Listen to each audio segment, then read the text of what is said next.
Hello everyone, बेटा start कर रहे हैं आज फोटोसिंथेसिस इन हायर प्लांट्स का लेक्चर नंबर 4 और लाइट रिएक्शन की रियल डेप्थ आज स्टार्ट करने वाले हैं। तो आपको अगर मेरी आवाज आ रही है और मैं आपको दिख रहा हूं तो ओके लिखिए, थम्स अप बनाइए और स्टार्ट करेंगे लेक्चर। मैंने इसको 10 मिनट डिले इसलिए किया कि अभी मैंने देखा था जस्ट आपकी क्लास फिनिश हुई है फिजिक्स की, तो थोड़ा सा आपको कुछ खाने पीने का समय मिल जाए, इसलिए इसको 10 मिनट मैंने आगे डिले किया। अब हम लेक्चर स्टार्ट कर सकते हैं और प्रॉपरली सारा पढ़ेंगे। तो आप प्लीज ध्यान से पढ़िएगा और हम पुराना एक बार रिवाइज करेंगे 2-3 मिनट 4 मिनट लेके, और फिर आज का लेक्चर हम लोग आगे करेंगे और बहुत कॉन्सेप्चुअल चीजें डिस्कस करने वाले हैं। तो अपना फोकस बना लो, रेडी हो जाओ अपने कॉपी पेन के साथ जो नोट्स लिखते हैं, और अपनी एनसीईआरटी पास रखो और हमारी आज जर्नी स्टार्ट होने वाली है। तो प्लीज अपना फोकस बनाइए और हम स्टार्ट करें। आपको आवाज आ रही है? ओके लिख दो बस, ठीक है, स्टार्ट कर रहे हैं बस। हाँ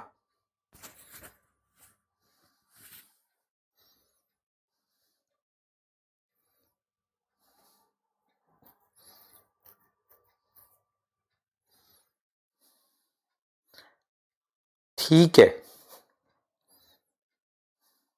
एक बच्चे का सवाल था, क्या सर 10 मिनट में खा सकते हैं? बेटा 2 मिनट में खा सकते हैं, रोटी तो खानी है, बाकी दांत से थोड़ा बहुत चबा लो, बाकी चर्निंग मूवमेंट आपका स्टमक कर देगा। समय बचाओ पढ़ने के लिए, है ना? जितना ज्यादा समय बचाओगे उतना अच्छा है, उतना ज्यादा पढ़ोगे। चलो स्टार्ट कर लेते हैं, ठीक है? हाँ चलिए, क्लियर। चलिए स्टार्ट करने वाले हैं आज का लेक्चर। और आज के लेक्चर में सबसे पहले हम क्या डिस्कस करेंगे? हम लोग डिस्कस करने वाले हैं लाइट रिएक्शन को। तो मैंने जो लास्ट क्लास में पढ़ाया था एक बार उसको मैं हल्का सा रिवाइज करूंगा ताकि आपको सारी चीजें समझ आ जाए। लास्ट क्लास में मैंने जो डिस्कस किया था आप लोगों से, मैंने ये डिस्कस किया था कि पिगमेंट क्या होते हैं। तो एक बार उस कहानी को हल्का सा फिर बताते हैं। जब मैं बच्चों से पूछता हूं पिगमेंट क्या होते हैं तो बच्चे मुझे कलर बताते हैं। मैं कहता हूं कलर नहीं होगा, कलर नहीं होता है पिगमेंट। कलर उसका बाई साइड इफेक्ट टाइप की चीज होती है, एक एक्स्ट्रा पॉइंट होता है। Pigment is chemical compound which can absorb a fix wavelength and excite electron. Pigment एक ऐसा केमिकल कंपाउंड होता है जो एक पर्टिकुलर वेवलेंथ को एब्जॉर्ब करके अपने इलेक्ट्रॉन एक्साइट करता है, उसे पिगमेंट कहते हैं। जब मैं ये बात बताता हूं तो इससे ये समझ में आता है कि पिगमेंट एक सिंगल वेवलेंथ एब्जॉर्ब करता है और हमारे पास पूरी रेंज आती है। तो अलग अलग टाइप के पिगमेंट होते हैं। तो हमने देखा कितने टाइप के होते हैं, 4 टाइप के। Chlorophyll A, chlorophyll B, carotene और ज़ैंथोफिल। ये हमारे पास 4 टाइप के पिगमेंट हैं जो प्लांट्स में मिलते हैं, और भी होते हैं तो अलग अलग वेवलेंथ के लिए होते हैं। उसके बाद मैंने कहा कि मेरे पास ये 2 अलग अलग टाइप के क्लोरोफिल बी हैं। ये क्लोरोफिल बी है, ये भी क्लोरोफिल बी, दोनों क्लोरोफिल बी है। इनमें क्या अंतर होगा? ये 500 एब्जॉर्ब कर रहा होगा तो ये हो सकता है 520 एब्जॉर्ब कर रहा हो। तो क्लोरोफिल बी में भी अलग अलग टाइप पॉसिबल है।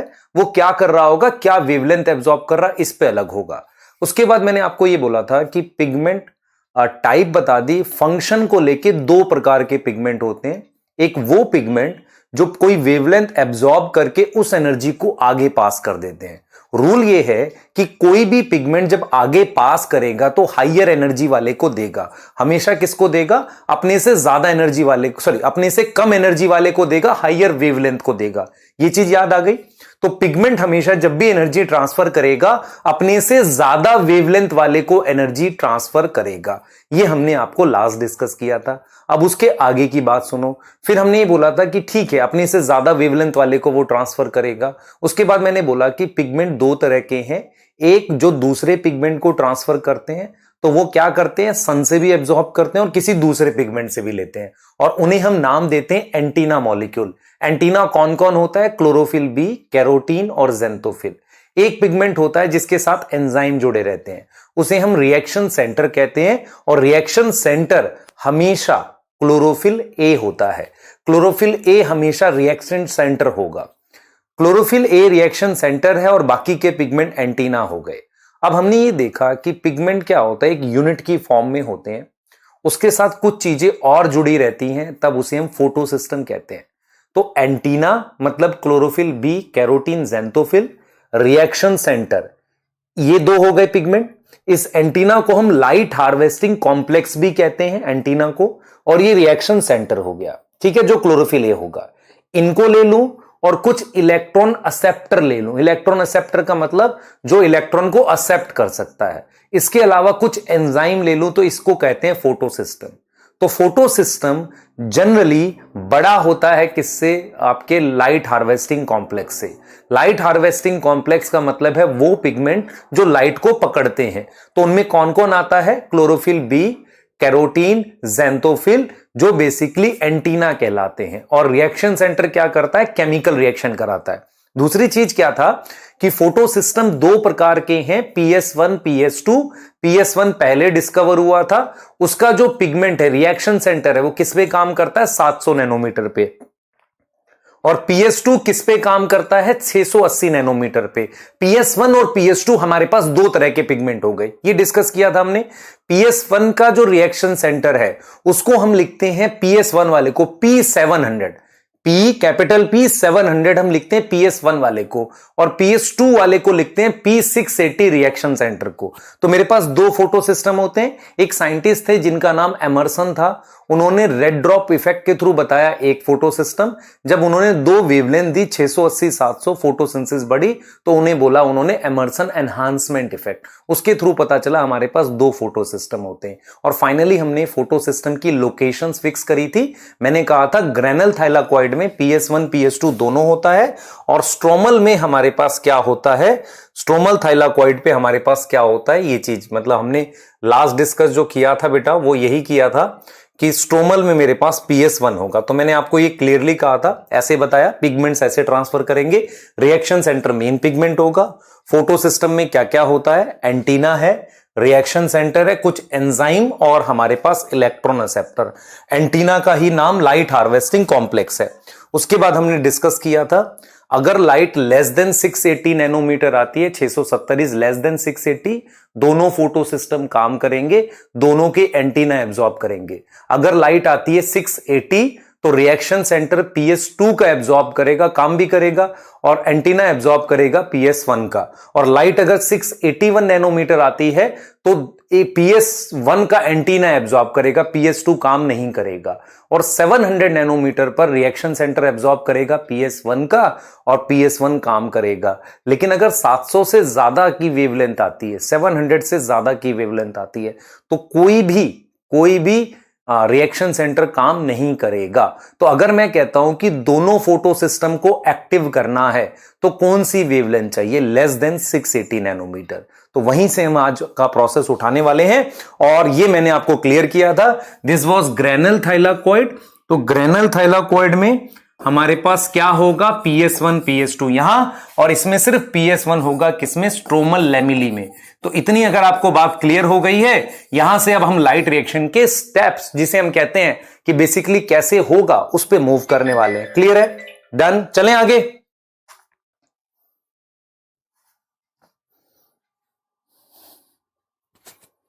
क्लियर है? चलें आगे, अब स्टार्ट करते हैं। बेटा क्लास स्टार्ट हुई है, मैंने पिछला रिवाइज किया है। जो बच्चे जस्ट अभी जुड़े हैं उनके लिए इंफॉर्मेशन ये है कि अब हम यहां से आगे का आज का टॉपिक स्टार्ट कर रहे हैं, उसको पढ़ने जा रहे हैं। तो आप बहुत ध्यान से सारी चीजें सुनेंगे, कॉन्सेप्चुअल चीजें रहेंगी, बहुत फोकस करके सबको पढ़ना है। ठीक है? करते हैं स्टार्ट। ठीक है? हाँ, चलिए, बहुत ही सही। देखिए, अब अपना सारा फोकस बोर्ड पे, मैं चैट नहीं देखूंगा, मैं सिर्फ आपको समझाऊंगा। तो आप जब कुछ पूछूंगा तब आप बताना कि सर ये नहीं आया मुझे, है ना? ठीक है। अब आ जाते हैं हम लाइट रिएक्शन की तरफ।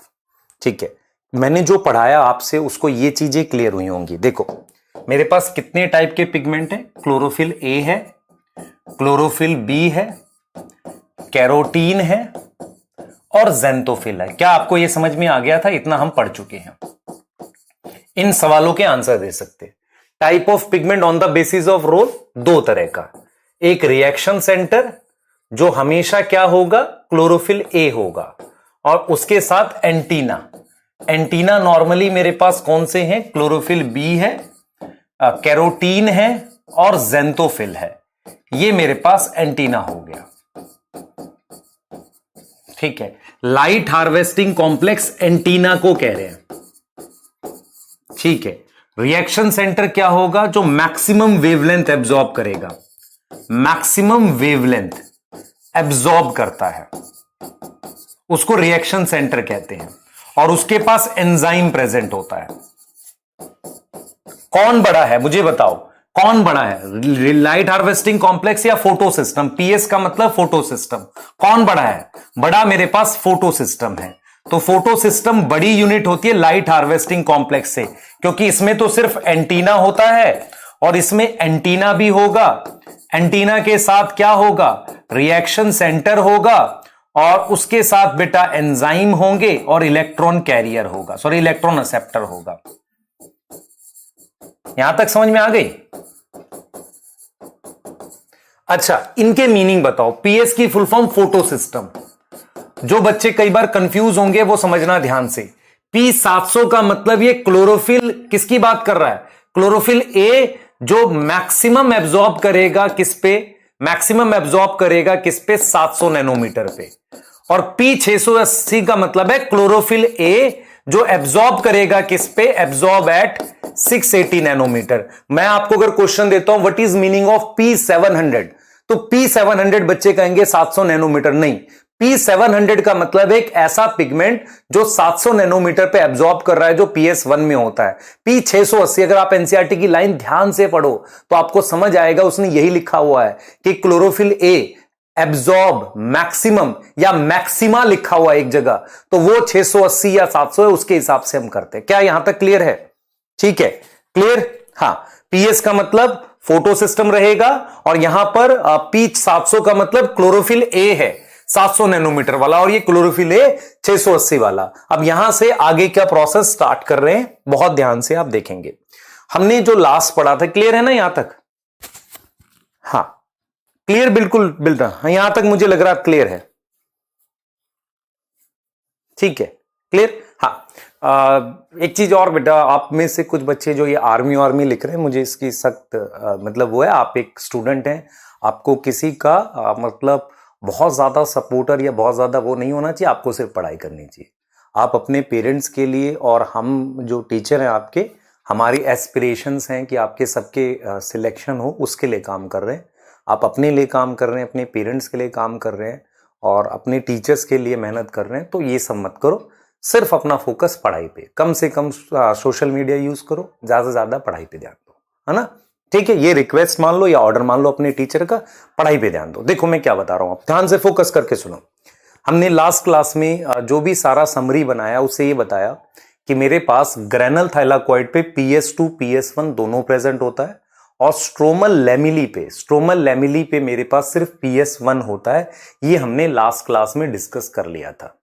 अब यहां से आगे का प्रोसेस हम मूव कर रहे हैं और आप बच्चे बहुत ध्यान से देखेंगे क्या है। देखो, हम लाइट रिएक्शन के स्टेप को पढ़ने जा रहे हैं। तो मैंने क्या किया, ये थाइलाकॉइड, ग्रेनल थाइलाकॉइड जो ये वाला है, this one is granal thylakoid.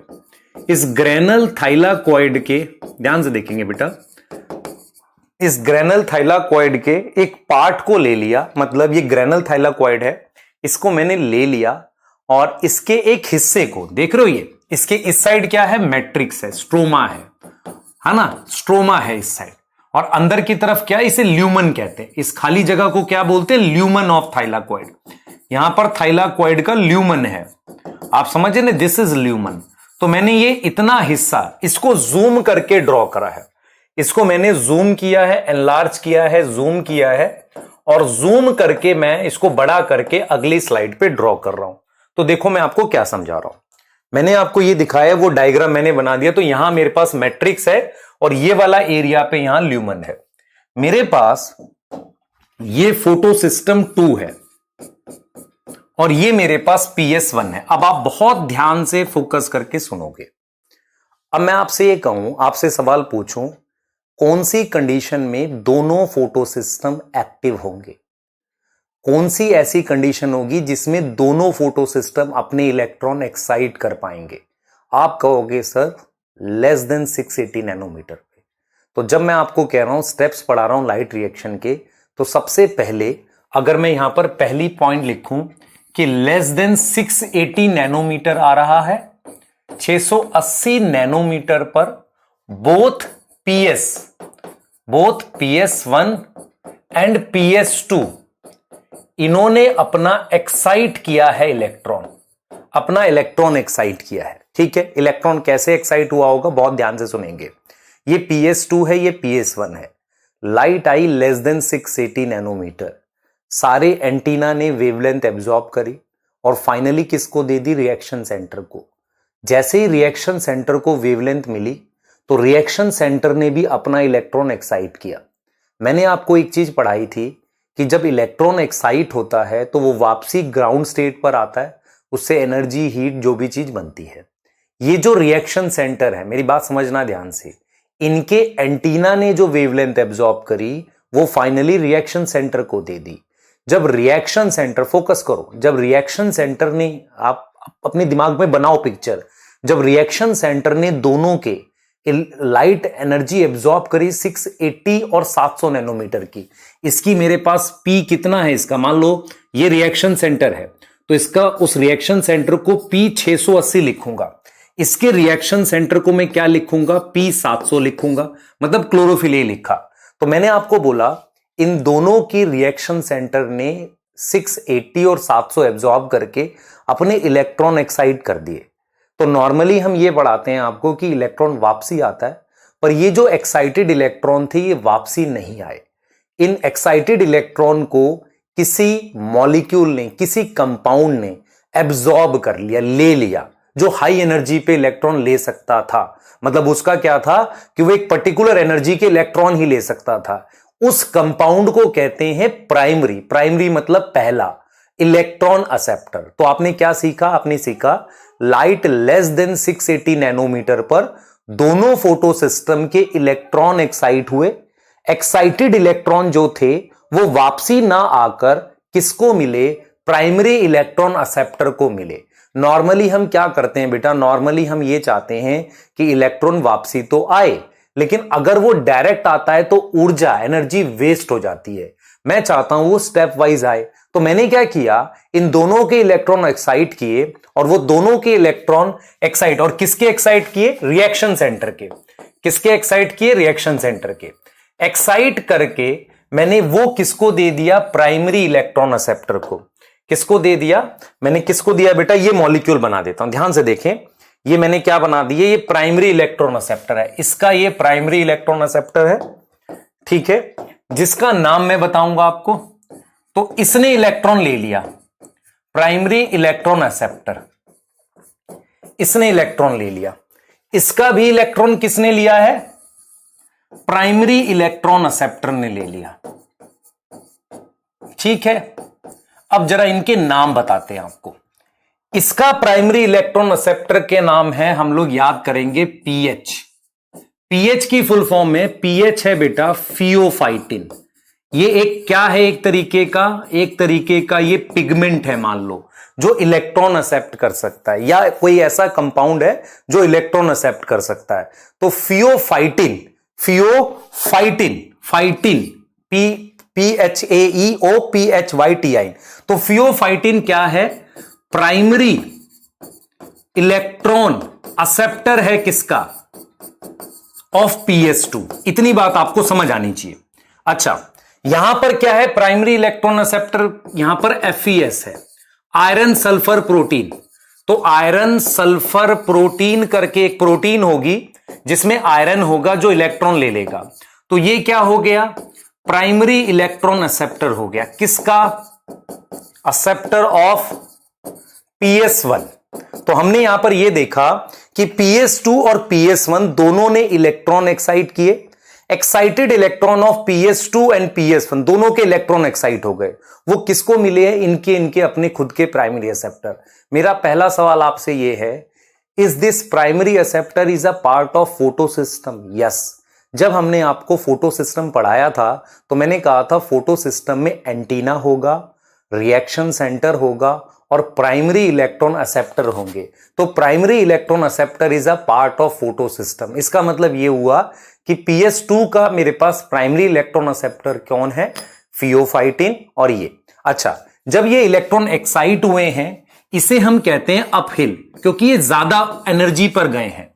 अब क्या होता है बेटा? अब क्या होता है कि हम नॉर्मली ये पढ़ते हैं कि भाई इलेक्ट्रॉन ले लिए इसने, प्राइमरी इलेक्ट्रॉन एक्सेप्टर ने।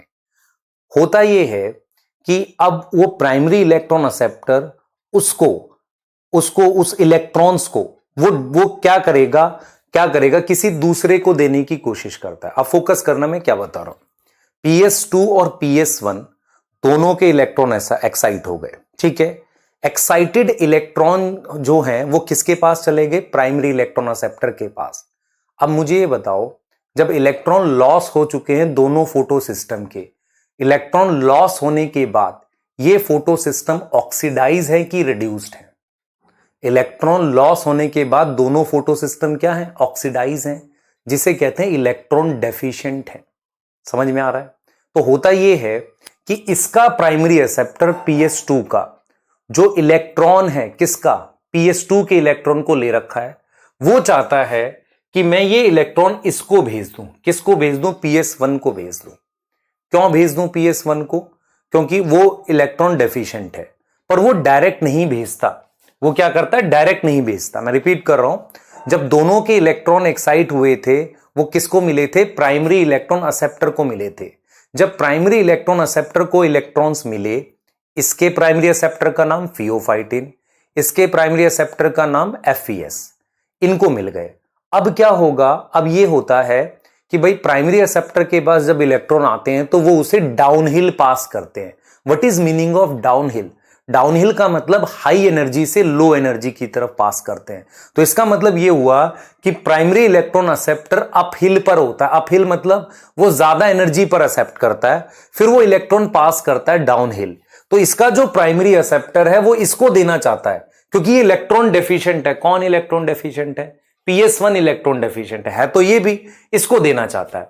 अब ये क्या करता है, ये डायरेक्ट नहीं देता, इसके बीच में कुछ इलेक्ट्रॉन कैरियर्स होते हैं। अब आपको मैं समझाने की कोशिश करूंगा व्हाट आर इलेक्ट्रॉन कैरियर्स। तो इसके बीच में हमारे पास कुछ इलेक्ट्रॉन कैरियर्स लगे होते हैं ऐसे, these are electron carriers, these are electron carriers जो इसके बीच में लगे रहते हैं। अब आपको इलेक्ट्रॉन कैरियर का पहले मतलब समझाते हैं और फिर इसको देखेंगे। देखो, तो होता यह है कि जो इलेक्ट्रॉन्स आए प्राइमरी एक्सेप्टर से, वो इन इलेक्ट्रॉन कैरियर्स के थ्रू जाते हैं PS1 पर, डायरेक्ट नहीं जाते। ऐसा हमेशा तब किया जाता है जब आप इलेक्ट्रॉन की ऊर्जा को यूज करना चाहते हो। जैसे मैं आपको बताता हूं, कंबशन और ऑक्सीडेशन में देखो, रेस्पिरेशन और कंबशन में क्या फर्क है। रेस्पिरेशन में धीरे धीरे स्टेप वाइज ऑक्सीडेशन की जाती है, जिससे आप ऊर्जा को ट्रैप कर सकते हो। कंबशन में एक ही बार जला देते हो, सारी एनर्जी को पकड़ना मुश्किल होता है। तो मेरे पास ये जो इलेक्ट्रॉन है इसमें एनर्जी है।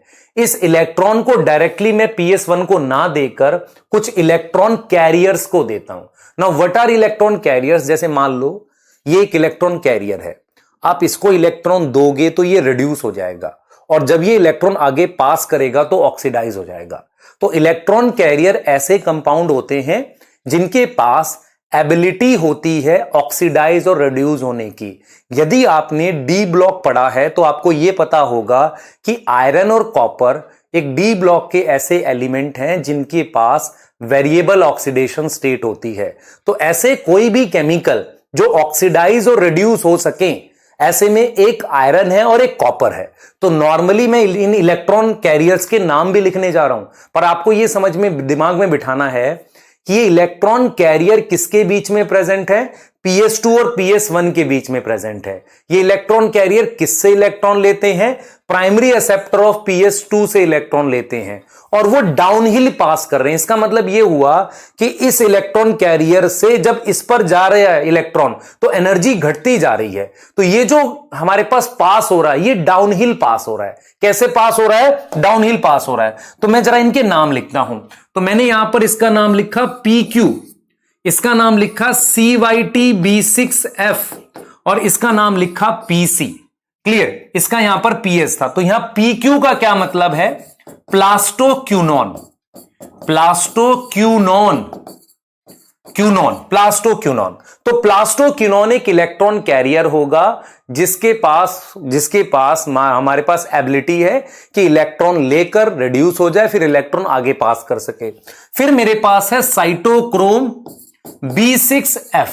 अब आपको आज ये बात समझ लेनी है कि साइटोक्रोम क्या होता है। हीम कंटेनिंग, हीम मतलब आयरन कंटेनिंग एक पिगमेंट होता है जिसके पास एबिलिटी होती है इलेक्ट्रॉन आगे पास करने की। साइटोक्रोम बेसिकली माइटोकॉन्ड्रिया और क्लोरोप्लास्ट में मिलते हैं। जिनमें आयरन होता है और वो अलग अलग टाइप के होते हैं। तो यहां पर कौन से वाला मिल रहा है? साइटोक्रोम B6F मिल रहा है। जब हम माइटोकॉन्ड्रिया पढ़ेंगे तो वहां साइटोक्रोम A मिल रहा होगा, या साइटोक्रोम हमारे पास B मिल रहा होगा, या साइटोक्रोम C मिल रहा होगा। तो आपको यह समझ में आना चाहिए कि साइटोक्रोम क्या होते हैं? Haem containing. हीम क्या हो गया? आयरन। हीम कंटेनिंग, इसमें आयरन है, पिगमेंट है। अब जरा आगे देखो, यहां लिखा है मैंने PC। What is PC? PC की फुल फॉर्म है प्लास्टोसाइनिन। जब भी वर्ड आता है साइनिन, साइनिन शब्द का मतलब है कि कॉपर होगा और कलर ब्लू होगा। याद रखो बेटा, जैसे आपने पढ़ा, मान लो आपने पढ़ा किसी आर्थोपोडा में हीमोसाइनिन। हीमोसाइनिन मतलब हेमोलिम्फ की जगह हो गया। साइनिन शब्द का मतलब होता है कॉपर और उसका कलर ब्लू होता है। तो आपने क्या याद रखना है? आपने याद रखना है कि ये इलेक्ट्रॉन कैरियर्स हैं। These are electron carriers. Electron carrier कैसे हैं? PS2 का इलेक्ट्रॉन एक्साइट हुआ, वो एक्साइटेड इलेक्ट्रॉन डाउनहिल आ रहा है। What is meaning of downhill? High energy से लो एनर्जी की तरफ। तो इसका मतलब पहले प्लास्टोक्विनोन को मिला, साइटोक्रोम B6F को मिला और प्लास्टोसाइनिन को मिला। ऐसा हमने क्यों किया? क्योंकि हम इन इलेक्ट्रॉन को किसको देने चाह रहे थे? PS1 को। मैं डायरेक्ट क्यों नहीं दे रहा? डायरेक्ट मैं इसलिए नहीं दे रहा हूं कि अगर मैं डायरेक्ट दे दूंगा इलेक्ट्रॉन को तो उसकी एनर्जी वेस्ट हो जाएगी। जैसे आप मान लो आप कागज डायरेक्ट जला दो तो उससे उसकी एनर्जी सारी ट्रैप नहीं कर सकते। लेकिन अगर आप उसको स्टेप वाइज यूज करोगे, जैसे गैस का सिलेंडर होता है, डेली थोड़ी थोड़ी गैस यूज करोगे तो यूज कर पाते हो। तो ये इलेक्ट्रॉन जो है वो डायरेक्ट इस पे नहीं पहुंचा रहे, स्टेप वाइज जा रहे हैं। और किसके थ्रू जा रहे हैं? इलेक्ट्रॉन कैरियर के थ्रू। तो इलेक्ट्रॉन कैरियर के सीक्वेंस क्या है? देखो जरा, PQCP ऐसे याद करोगे। What is meaning of PQCP? P का मतलब pheophytin, primary acceptor of PS2 जो उसका हिस्सा है। Second is plastoquinone, cytochrome B6F और प्लास्टोसाइनिन। ये हमारे पास क्या हो गए? इलेक्ट्रॉन कैरियर हो गए। इन इलेक्ट्रॉन कैरियर की चेन को इलेक्ट्रॉन ट्रांसपोर्ट चेन कहते हैं। इलेक्ट्रॉन ट्रांसपोर्ट चेन कहते हैं। इलेक्ट्रॉन ट्रांसपोर्ट चेन कहते हैं। सारी बातें रिपीट करेंगे। PS2 PS1 दोनों के इलेक्ट्रॉन एक्साइट हुए जब लाइट लेस देन 680 नैनोमीटर आई। उन दोनों के इलेक्ट्रॉन एक्साइट होने के बाद, फोकस करें बेटा, दोनों के इलेक्ट्रॉन एक्साइट होने के बाद मेरे पास प्राइमरी एक्सेप्टर ने ले लिए। प्राइमरी एक्सेप्टर ऑफ PS2 अपनी इलेक्ट्रॉन PS1 को देना चाहता है, पर वो डायरेक्ट पास नहीं करता। उसके बीच में कुछ इलेक्ट्रॉन कैरियर होते हैं। इलेक्ट्रॉन कैरियर में नॉर्मली आयरन, कॉपर ऐसी चीजें होती हैं जो क्या करते हैं, एक तरफ से इलेक्ट्रॉन लेते हैं। तो मान लो आयरन है, आयरन ने इलेक्ट्रॉन लिया +2, Fe+2, फेरस हो गया, और जैसे इलेक्ट्रॉन छोड़ा फेरिक हो गया। तो ऐसा करता है, कॉपर भी ऐसे ही करता है। तो वो +2 +1 में वेरी करते हैं। आप समझो इस चीज को। तो वो कैसे वेरी करते हैं? +1 +2 में ऐसे वेरी करता है कॉपर, +2 +3 में आयरन वेरी करता है। तो जो इलेक्ट्रॉन कैरियर्स हैं उनके नाम है, सबसे पहला प्राइमरी एक्सेप्टर के बाद है प्लास्टोक्विनोन, साइटोक्रोम B6F और प्लास्टोसाइनिन। साइटोक्रोम एक स्पेशल टाइप के इलेक्ट्रॉन कैरियर्स होते हैं जो माइटोकॉन्ड्रिया और क्लोरोप्लास्ट में मिलते हैं। उनकी काफी सारी टाइप होती है। तो जो क्लोरोप्लास्ट में है वो साइटोक्रोम B6F है। सभी तरह के साइटोक्रोम में हीम होता है। हीम क्या मतलब? आयरन। जैसे हीमोग्लोबिन में हीम होता है वही है।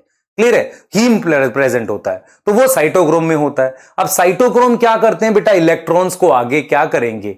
पास कर देंगे। तो साइटोक्रोम से जाएगा किसमें? प्लास्टोसाइनिन में, PC। अब PC प्लास्टोसाइनिन है। मैंने आपको बताया साइनिन शब्द का मतलब कॉपर, रिलेट करो, क्योंकि आपको मैं एक और कभी आगे और जाके बताऊंगा साइनिन जब आएगा।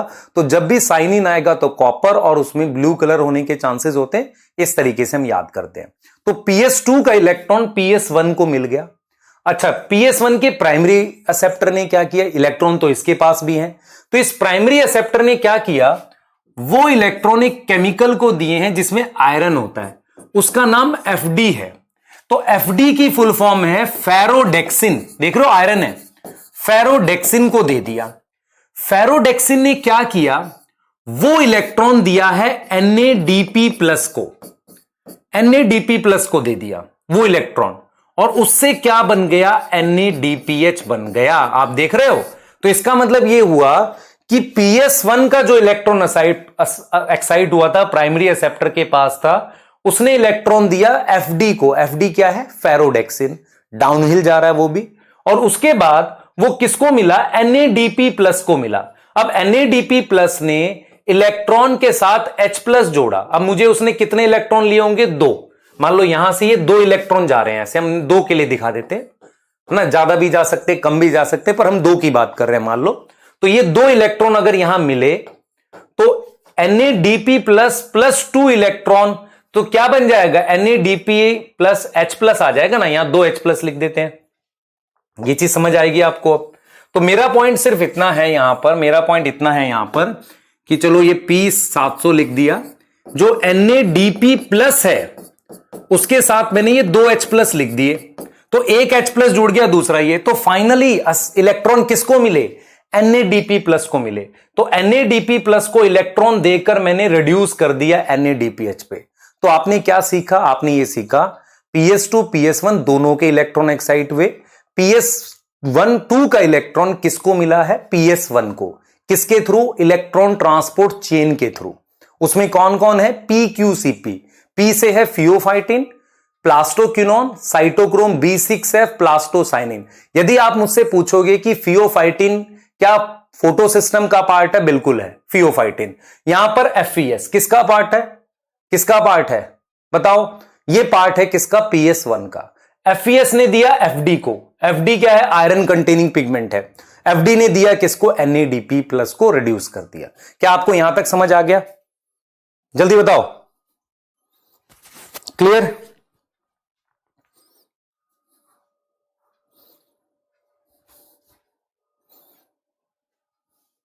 बेटा LHC भी मेम्ब्रेन पर ही होता है, क्योंकि पूरा फोटो सिस्टम मेम्ब्रेन पर है।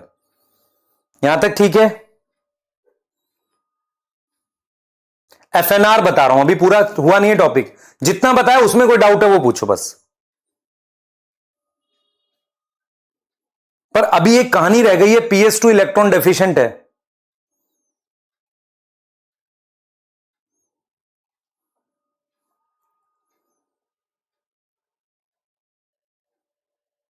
मैंने अभी FNR नहीं बताया, मैंने आपको यह नहीं बताया कि PS2 इलेक्ट्रॉन डेफिशिएंट है उसका क्या होगा, वो बताना है आपको। अभी मैंने एक बेसिक सी बात बता दी आपको, ठीक है? हाँ, बहुत सही। चलिए ठीक है, FNR वगैरह में भी सब डिस्कस करूंगा, आपको आएगा FNR। अब एक बच्चे ने कहा सर लिख दो, तो लिख देते हैं। देखो ये लिखा हुआ है, मैंने लिख लिया था जानबूझ के, क्लास 10 मिनट लेट हुई तो मैंने टाइम वेस्ट नहीं किया, आपके लिए लिख दिया। ठीक है, क्या लिखा? देखो लिखा ये है कि light less than 680 comes on, किस पे आ गई भाई? ऑन ग्रेनल थाइलाकॉइड पे पड़ी है। ठीक है, ग्रेनल थाइलाकॉइड पे वहां पड़ी है। उससे क्या हुआ है? Both photo system PS1 and PS2 active, both P680 और P700, ये क्या है? बोथ रिएक्शन सेंटर, आप देख रहे हो, बोथ रिएक्शन सेंटर ने इलेक्ट्रॉन एक्साइट कर लिए। एक्साइट इलेक्ट्रॉन, आपको समझ में आना चाहिए, दोनों ने इलेक्ट्रॉन एक्साइट कर लिए। ठीक है, उसके बाद क्या हुआ? प्राइमरी एक्सेप्टर ने क्या किया है? एक्सेप्ट किया electron and pass to downhill, pass it to downhill,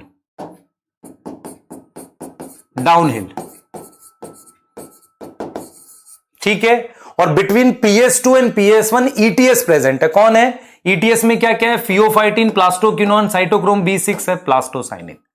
तो आपको ये समझ में आना चाहिए। दूसरी नोट ये लिख सकते हैं कि फियोफाइटिन प्राइमरी एक्सेप्टर जो है of PS2 is, pheophytin primary acceptor of PS2 is क्या है? हाँ, primary acceptor, pheophytin primary acceptor of PS2 is part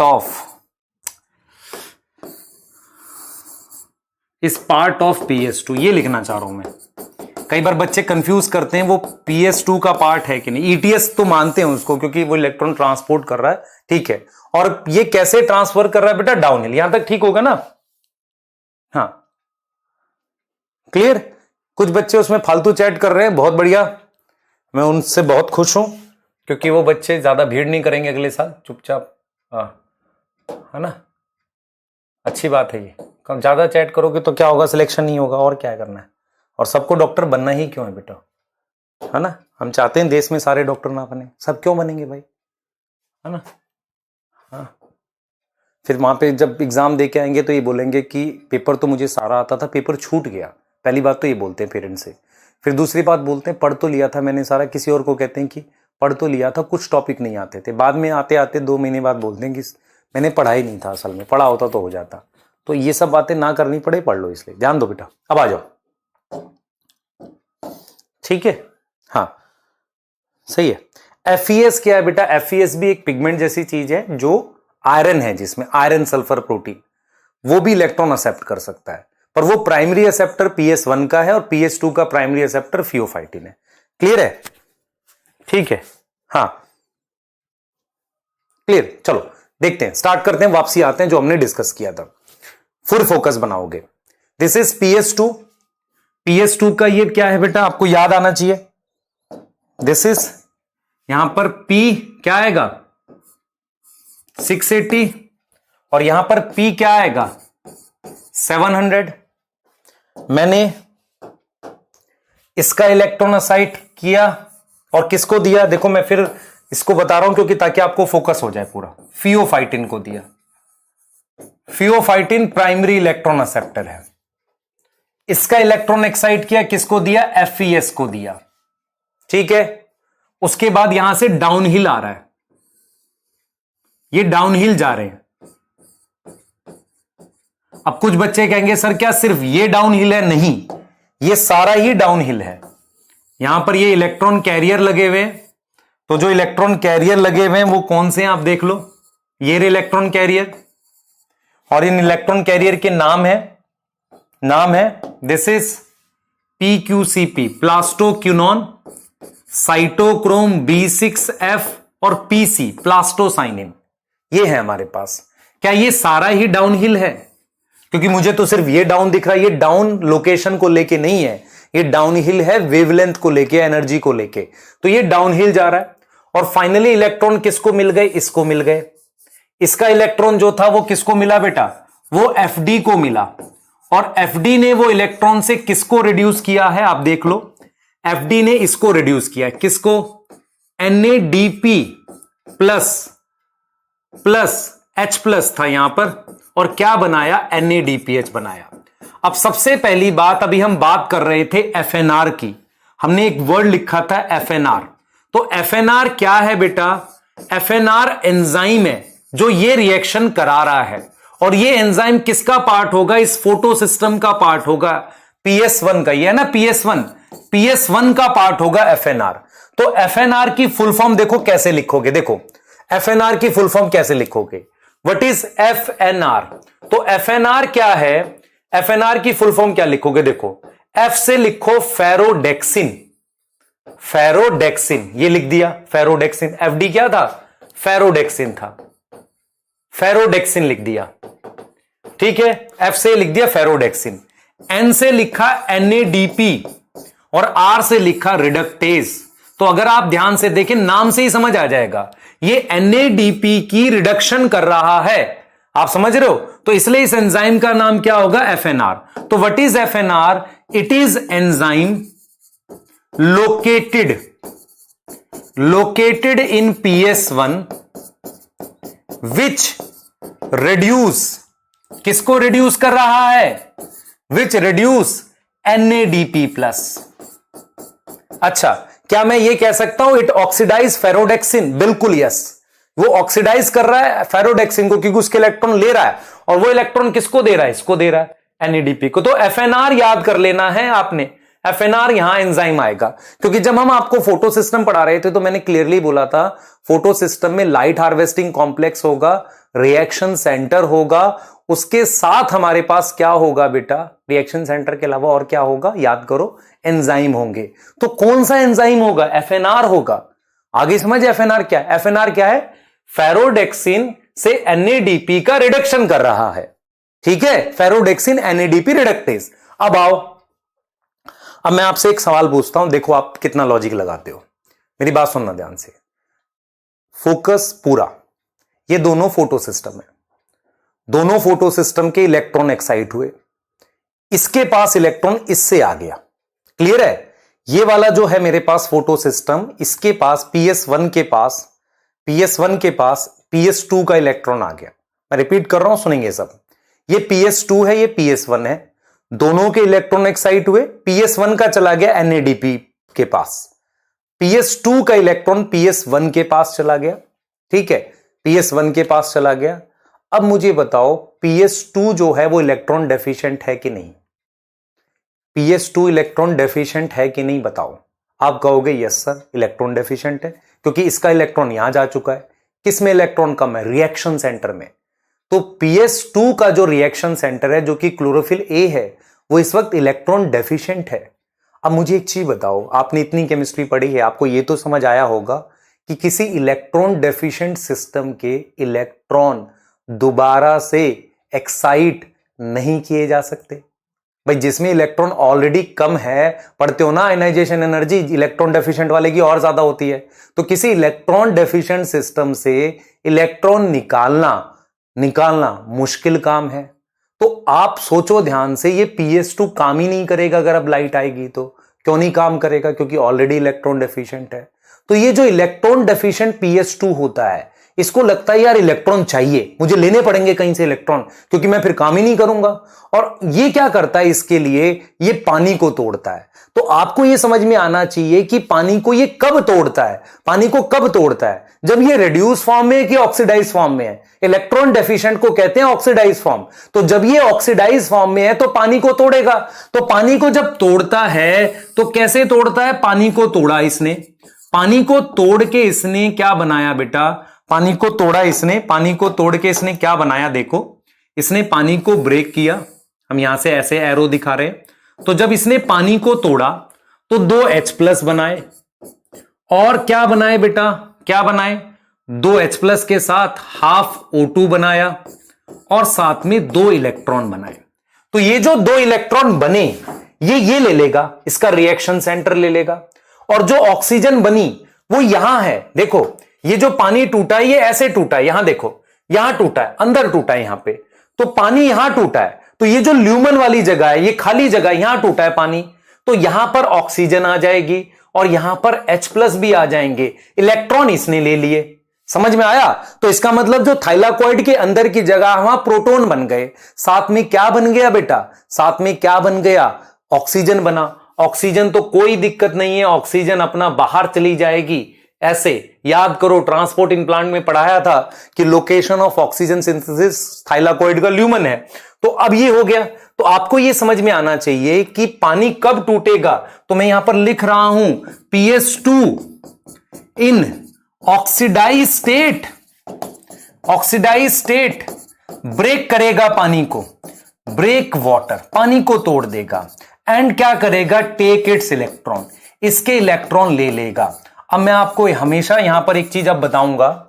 इसका मतलब यह हुआ, अगर आप पूरी बात समझ पाए हो, PS2 ने पानी के इलेक्ट्रॉन ले लिए, इस पे इलेक्ट्रॉन आ गया, अब इसके भी इलेक्ट्रॉन एक्साइट हो सकते हैं। PS1 के इलेक्ट्रॉन कहां चले गए? NADPH के बाद।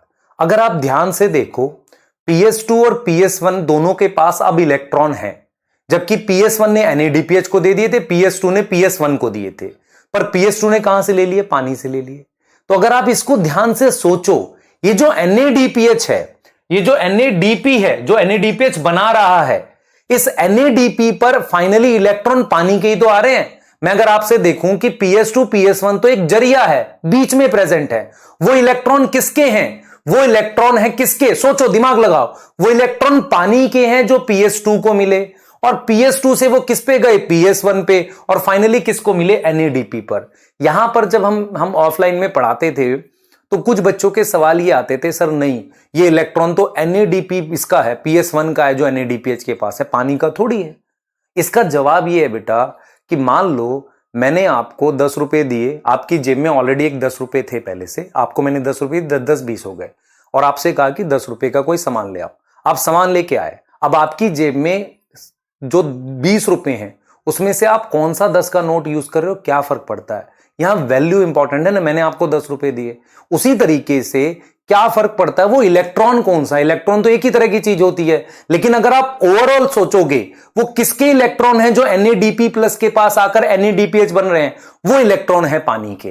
तो अगर आप ध्यान से देखें कि हम कर क्या रहे हैं, हम पानी को तोड़कर उसके इलेक्ट्रॉन NADP प्लस को दे रहे हैं। पानी तोड़ कौन रहा है, PS2 तोड़ रहा है। इसीलिए जब मैं आपको वो पढ़ाऊंगा, जब मैंने आपको मिनरल न्यूट्रिशन पढ़ा, अच्छा यहां तक समझ में आ गई होगी, पहले तो ये बताओ यहां तक समझ में आ गई,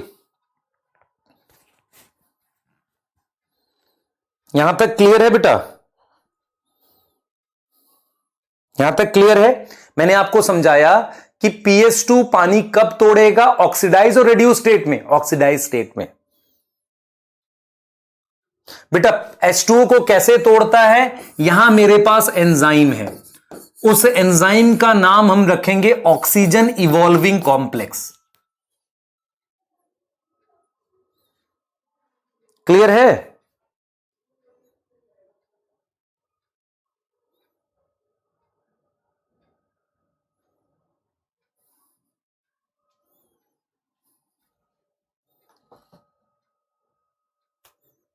हां, तो आपने क्या सीखा, आपने सीखा PS2 ने इलेक्ट्रॉन किसको दे दिए, PS1 को दिए, और उसने पानी तोड़ा। इसका मतलब अगर आपसे कोई पूछे पानी किस स्टेट में टूटेगा, तो वो ऑक्सीडाइज स्टेट में टूटेगा।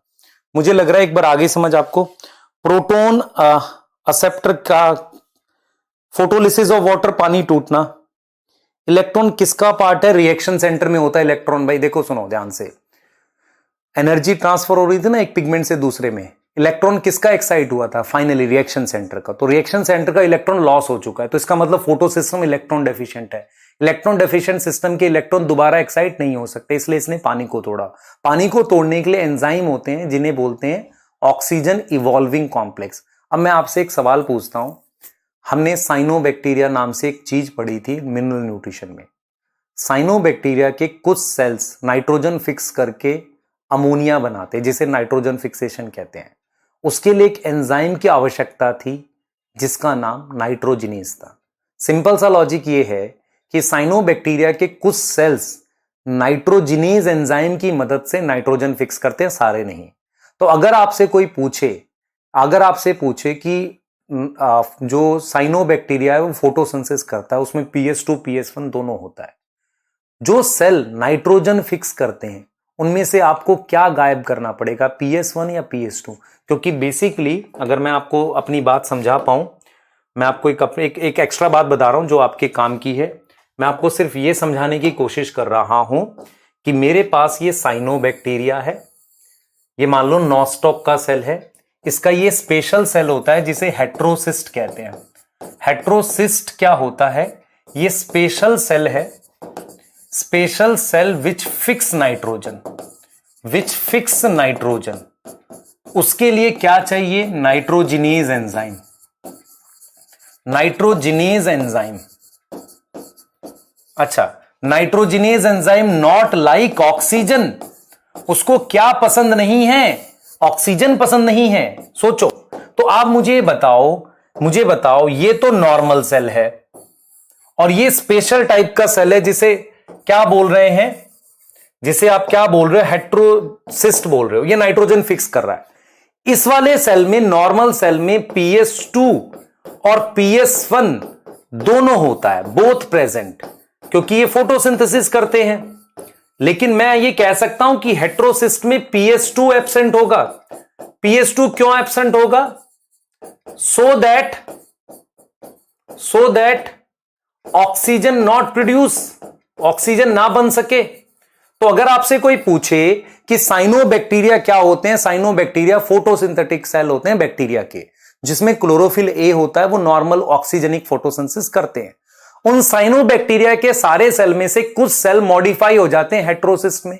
हेट्रोसिस्ट क्या है, एक स्पेशल सेल है, इन्हीं में से साइनोबैक्टीरिया में से एक स्पेशल सेल है जो क्या करता है, जिसमें ऑक्सीजन नहीं बननी चाहिए। क्यों नहीं बननी चाहिए, क्योंकि नाइट्रोजिनेज को पसंद नहीं है। समझ आया? अरे समझ आया नहीं आया? मैं ये कहना चाह रहा हूं कि आप एनसीईआरटी चेक करो, पेज नंबर 19, उसमें लिखा हुआ है कि सम साइनोबैक्टीरिया कैन फिक्स नाइट्रोजन, सारे नहीं। और वो भी एक स्पेशल स्ट्रक्चर बनाते हैं heterocyst. Heterocyst is different from normal cell. कैसे?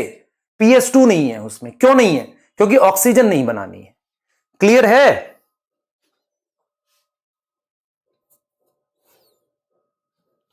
OEC की full form oxygen evolving complex.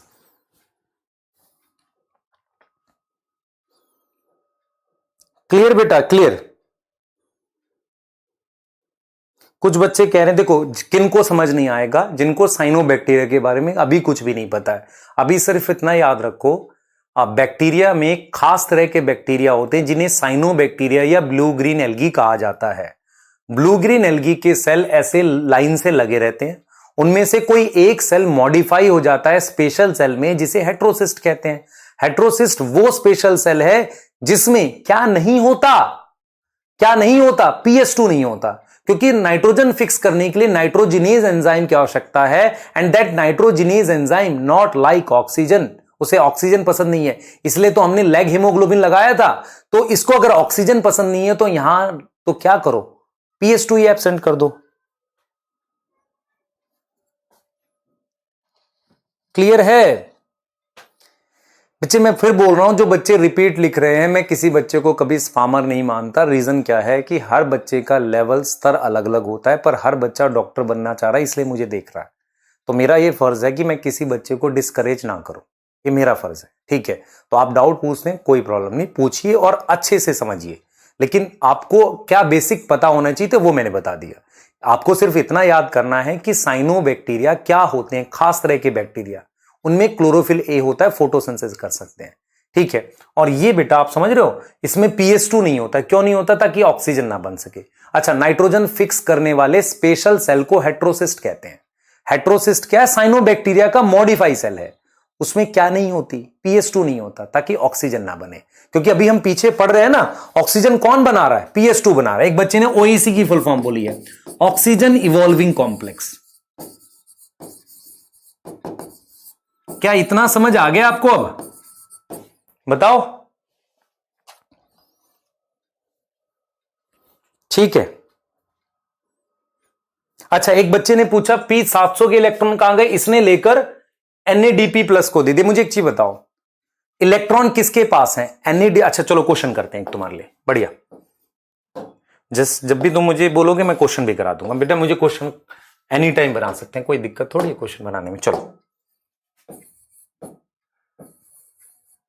Electron of water is finally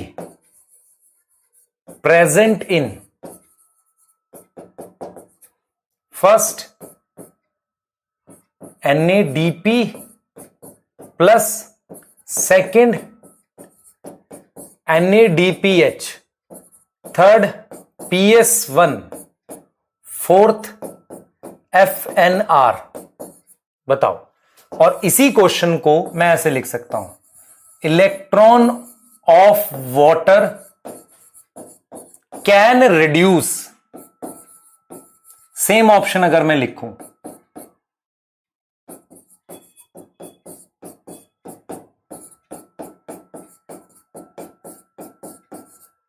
आ जाओ जल्दी देखो बेटा, आपको सब समझ आना चाहिए। देखो, इसका आंसर ये होगा, इलेक्ट्रॉन तो है इसके पास, पर इलेक्ट्रॉन ने रिड्यूस किसको किया है? इसको किया है। समझ आ गया? अगर सवाल आता है कि पानी के इलेक्ट्रॉन फाइनली किसके पास हैं? NADPH के पास हैं, और पानी के इलेक्ट्रॉन ने किसको रिड्यूस किया था? किसको रिड्यूस किया था? NADPH DP+ को रिड्यूस किया था। वो इसमें तब कन्वर्ट होगा ना। क्लियर है? आई समझ? बना कॉन्सेप्ट? हां। और अगर आपसे पूछे कि reduction of NADP+ is catalysed bye enzyme FNR। Clear है? ठीक है,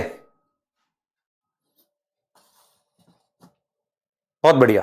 ठीक है, आगे चलो, जल्दी आ जाओ भाई, आगे तो चलो, ऐसे थोड़ी छोड़ेंगे इसको। आ जाओ। What is photolysis?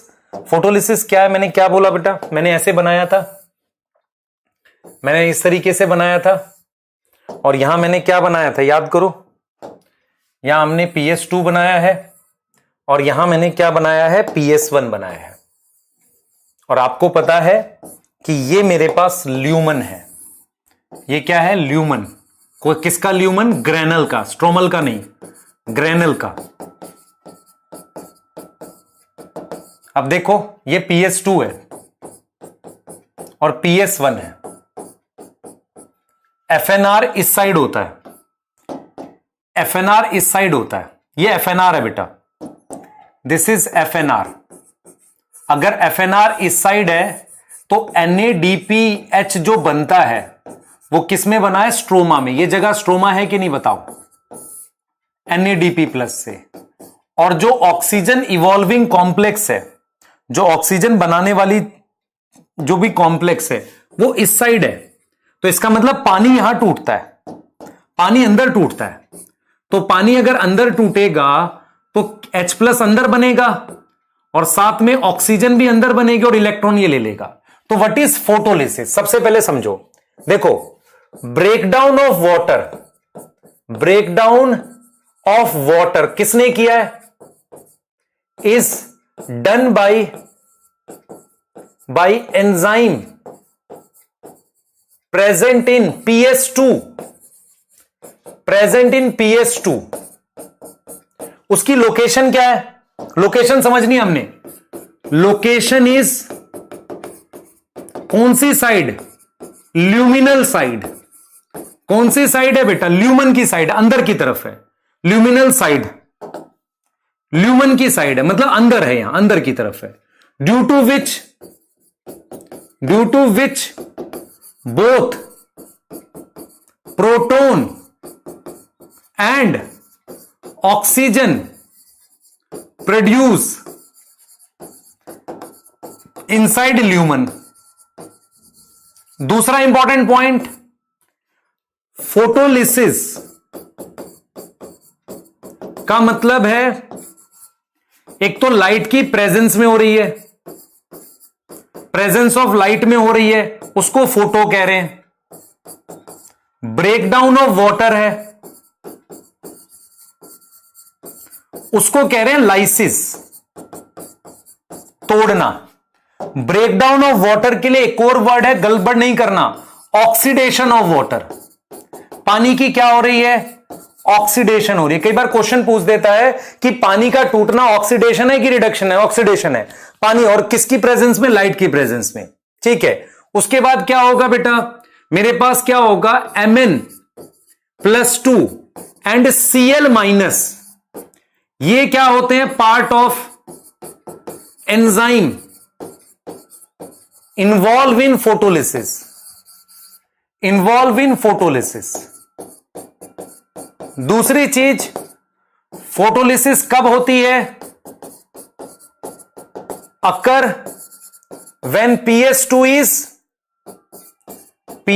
Is electron deficient. बिना उसके फोटोलिसिस नहीं होगी, ये रूल है। आए समझ।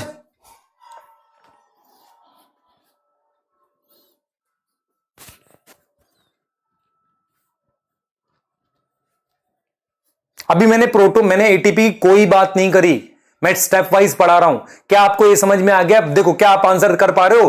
प्राइमरी एक्सेप्टर ऑफ PS2 बेटा, लैग हेमोग्लोबिन क्या है, रकीबुल आपने क्या नहीं पढ़ा, चैप्टर सेकंड नहीं पढ़ा, तो चैप्टर सेकंड देख लो, है ना। हाँ, PS1 के बाद एंजाइम ही नहीं होता कि वो पानी को तोड़ सके, सिर्फ PS2 तोड़ सकता है, ठीक है। ये सारे पॉइंट समझ में आ गए। FNR क्या है, एंजाइम है, ऑक्सीडेशन क्या है, एंजाइम की ऑक्सीडेशन थोड़ी होती है, एंजाइम तो रिएक्शन की स्पीड बढ़ाता है। तो FNR किस तरफ होता है, बाहर की तरफ होता है, तो इसलिए NADPH स्ट्रोमा में बनता है। H+ कहां बनता है, ल्यूमन के अंदर।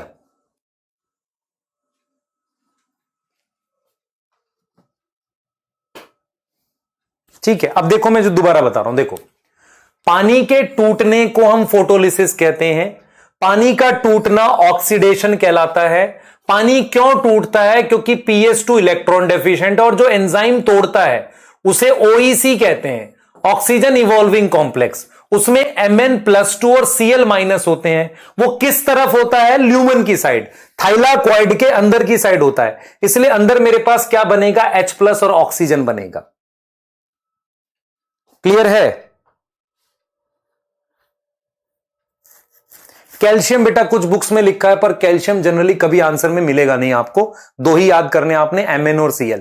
कैल्शियम मत करो, क्योंकि मैं आपको एक चीज बताता हूं, कई बार क्या होता है कि हमें डाटा बहुत संभाल के लिखवाना है, तो हम आपको वही डाटा लिखवाते हैं जो क्वेश्चन बनाएगा, ताकि आप कंफ्यूज ना हो। तो कौन से मिनरल आपको फोटोलिसिस में मेनली इन्वॉल्व है? Mn, Cl। कुछ बुक्स में कैल्शियम है, बेसिकली पैकेज में है यार किसी कोचिंग के। क्या करना है हमें? वो नहीं करना, हमें ये करना है। ठीक है? हाँ,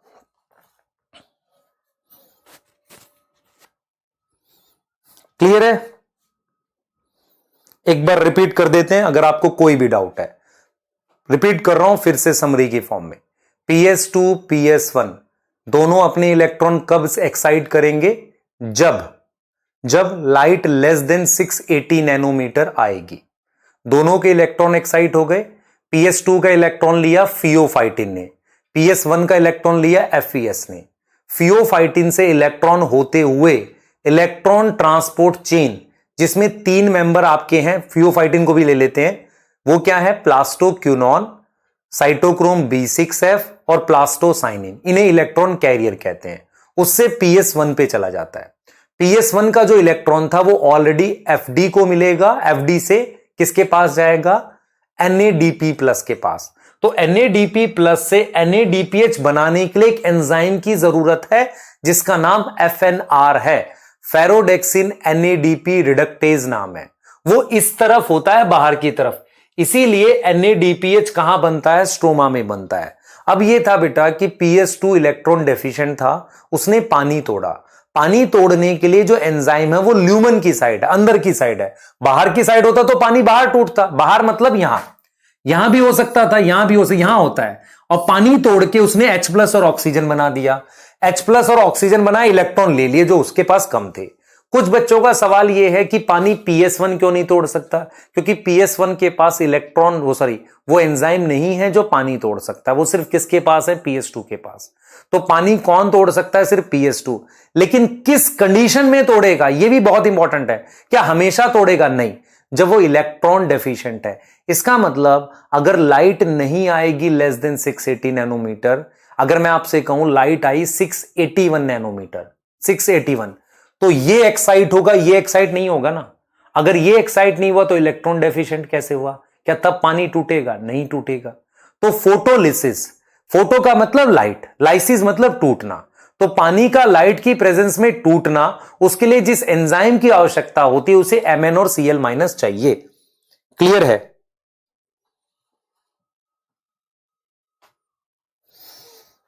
ठीक है।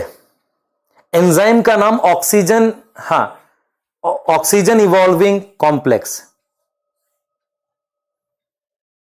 NADP+ के पास इलेक्ट्रॉन कहां से आया? PS1 का है तो बेटा इसके पास H+ कैसे आएगा वो भी बताएंगे। पर अभी आपको मैंने ATP तो बताई ही नहीं है। ATP पे क्यों जा रहे हो? अभी तो बात ही नहीं करी मैंने। मैं जितना जितना बता रहा हूं उतने से करो बस। लाइट हार्वेस्टिंग कॉम्प्लेक्स को कहते हैं LHC, light harvesting complex antenna का नाम है। ठीक है बेटा, अभी तक मैंने जितना बताया उतने में प्रॉब्लम बताओ। मैं स्टेप वाइज आगे पढ़ाऊंगा ना, अभी टॉपिक कंप्लीट थोड़ी हुआ है, धीरे धीरे आगे बढ़ रहे हैं। Z स्कीम अभी नहीं बताया आपको। हाँ चलिए आगे चलते हैं। हमने अब यहां पर आते हैं, ध्यान से सुनेंगे। अब हम यहां पे आते हैं, what are product of light reaction. हम आपको क्या दिखा रहे हैं, सुन लो ध्यान से। हमने यहां पर ये इस तरीके से बना दिया, इस पे मैंने ये PS2 बना दिया, और यहां मैंने क्या बना दिया? PS1 बना दिया। इतना आपको समझ आ रहा है? ठीक है। ये कौन सी जगह है आपको पता होना चाहिए। दिस इज ल्यूमन और ये मैट्रिक्स है, स्ट्रोमा कह रहे हैं जिसे। आपने पढ़ा है कि इलेक्ट्रॉन एक्साइट होके कहां गया? प्राइमरी एक्सेप्टर के पास। प्राइमरी एक्सेप्टर कौन है? फियोफाइटिन। वहां से इलेक्ट्रॉन डाउनहिल गए, किसको मिले? इनको, समझना ध्यान से, इनको मिल गए। ठीक है, इलेक्ट्रॉन ऐसे जा रहे हैं, तो इलेक्ट्रॉन इस तरीके से जा रहे हैं, ऐसे।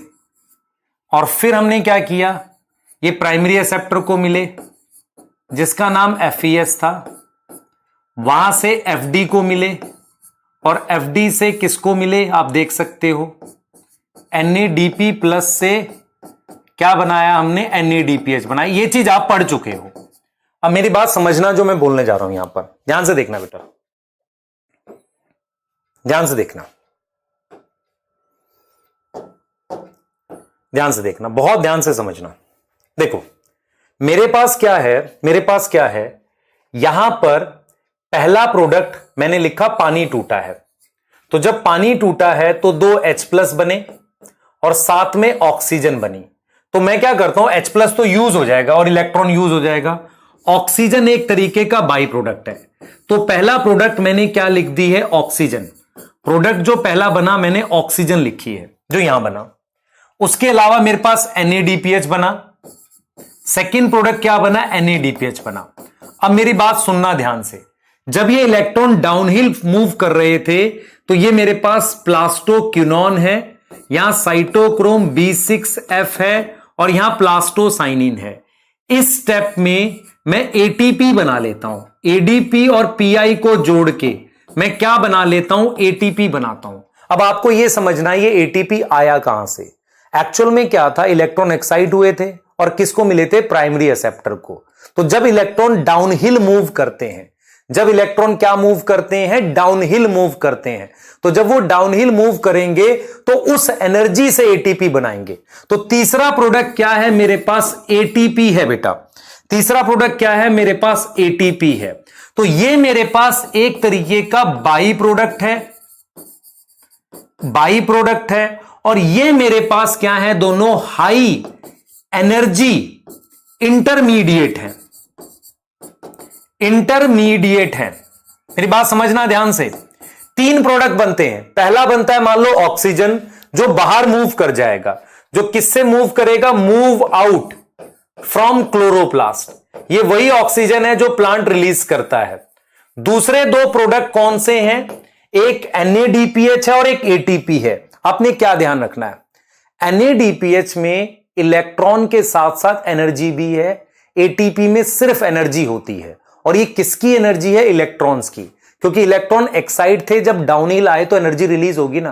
कोई भी चीज हाई एनर्जी से लो पर जाएगी तो एनर्जी रिलीज हो रही है ना। तो जो एनर्जी रिलीज हुई है उससे ATP बना लिया है। अब मैंने यहां पर लिखा हाई एनर्जी इंटरमीडिएट। ये कहां यूज होंगे? ये यूज होंगे, यूज इन, किसमें यूज होंगे बेटा? Use in dark reaction. अगर ये डार्क रिएक्शन में यूज होंगे, इसीलिए इनको इंटरमीडिएट कह रहे हैं। तो अगर आपसे क्वेश्चन आ जाए, ध्यान से देखो, अगर क्वेश्चन ये आता है, देखो क्वेश्चन में क्या ध्यान रखना है। क्वेश्चन ये आता है, which of the following is final product of light reaction. अगर ये क्वेश्चन आता है तो आपके पास ऑप्शन है ATP, सेकंड है आपके पास NADPH, थर्ड आपके पास ऑक्सीजन और फोर्थ है ऑल। तो क्या मार्क करोगे? बताओ जल्दी, क्या मार्क करोगे बेटा? ATP क्यों बना? सुन ध्यान से, मैंने क्या बोला था, ये जो प्राइमरी एक्सेप्टर है इससे इलेक्ट्रॉन डाउनहिल आ रहा है। डाउनहिल जो इलेक्ट्रॉन आ रहा है वो उससे ATP बन सकती है, पर हम रियल में इसको एक्सप्लेन करेंगे केमी ऑस्मोटिक के थ्रू। पर आपको सिर्फ इतना याद रखना है कि यहां ETS में ATP बनती है। हमेशा याद रखो, इलेक्ट्रॉन ट्रांसपोर्ट करने में एनर्जी खर्च हो, मतलब बनती है, उससे ATP बनाते हैं।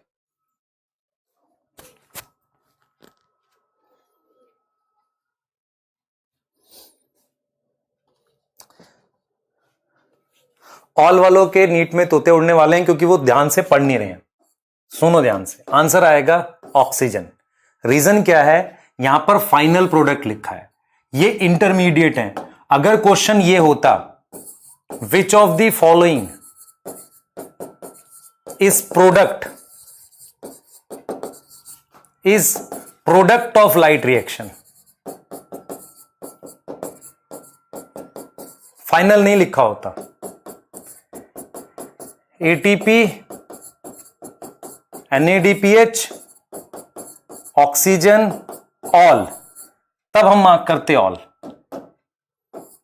यहां फाइनल लिखा है। आई समझ?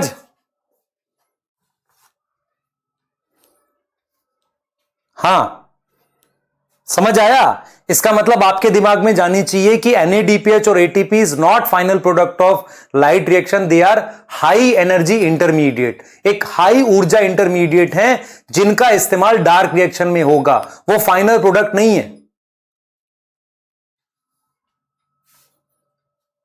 आ गई समझ अब?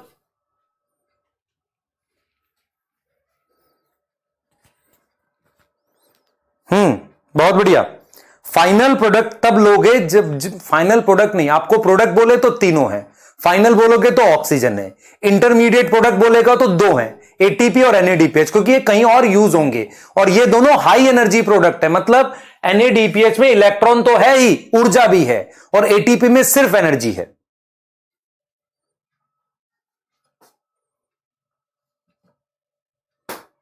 क्लियर है? इसे कहते हैं सावधानी हटी दुर्घटना घटी सवाल, है ना? सावधानी हटी दुर्घटना घटी सवाल, ये क्वेश्चन है ये। हां, आ जाओ भाई।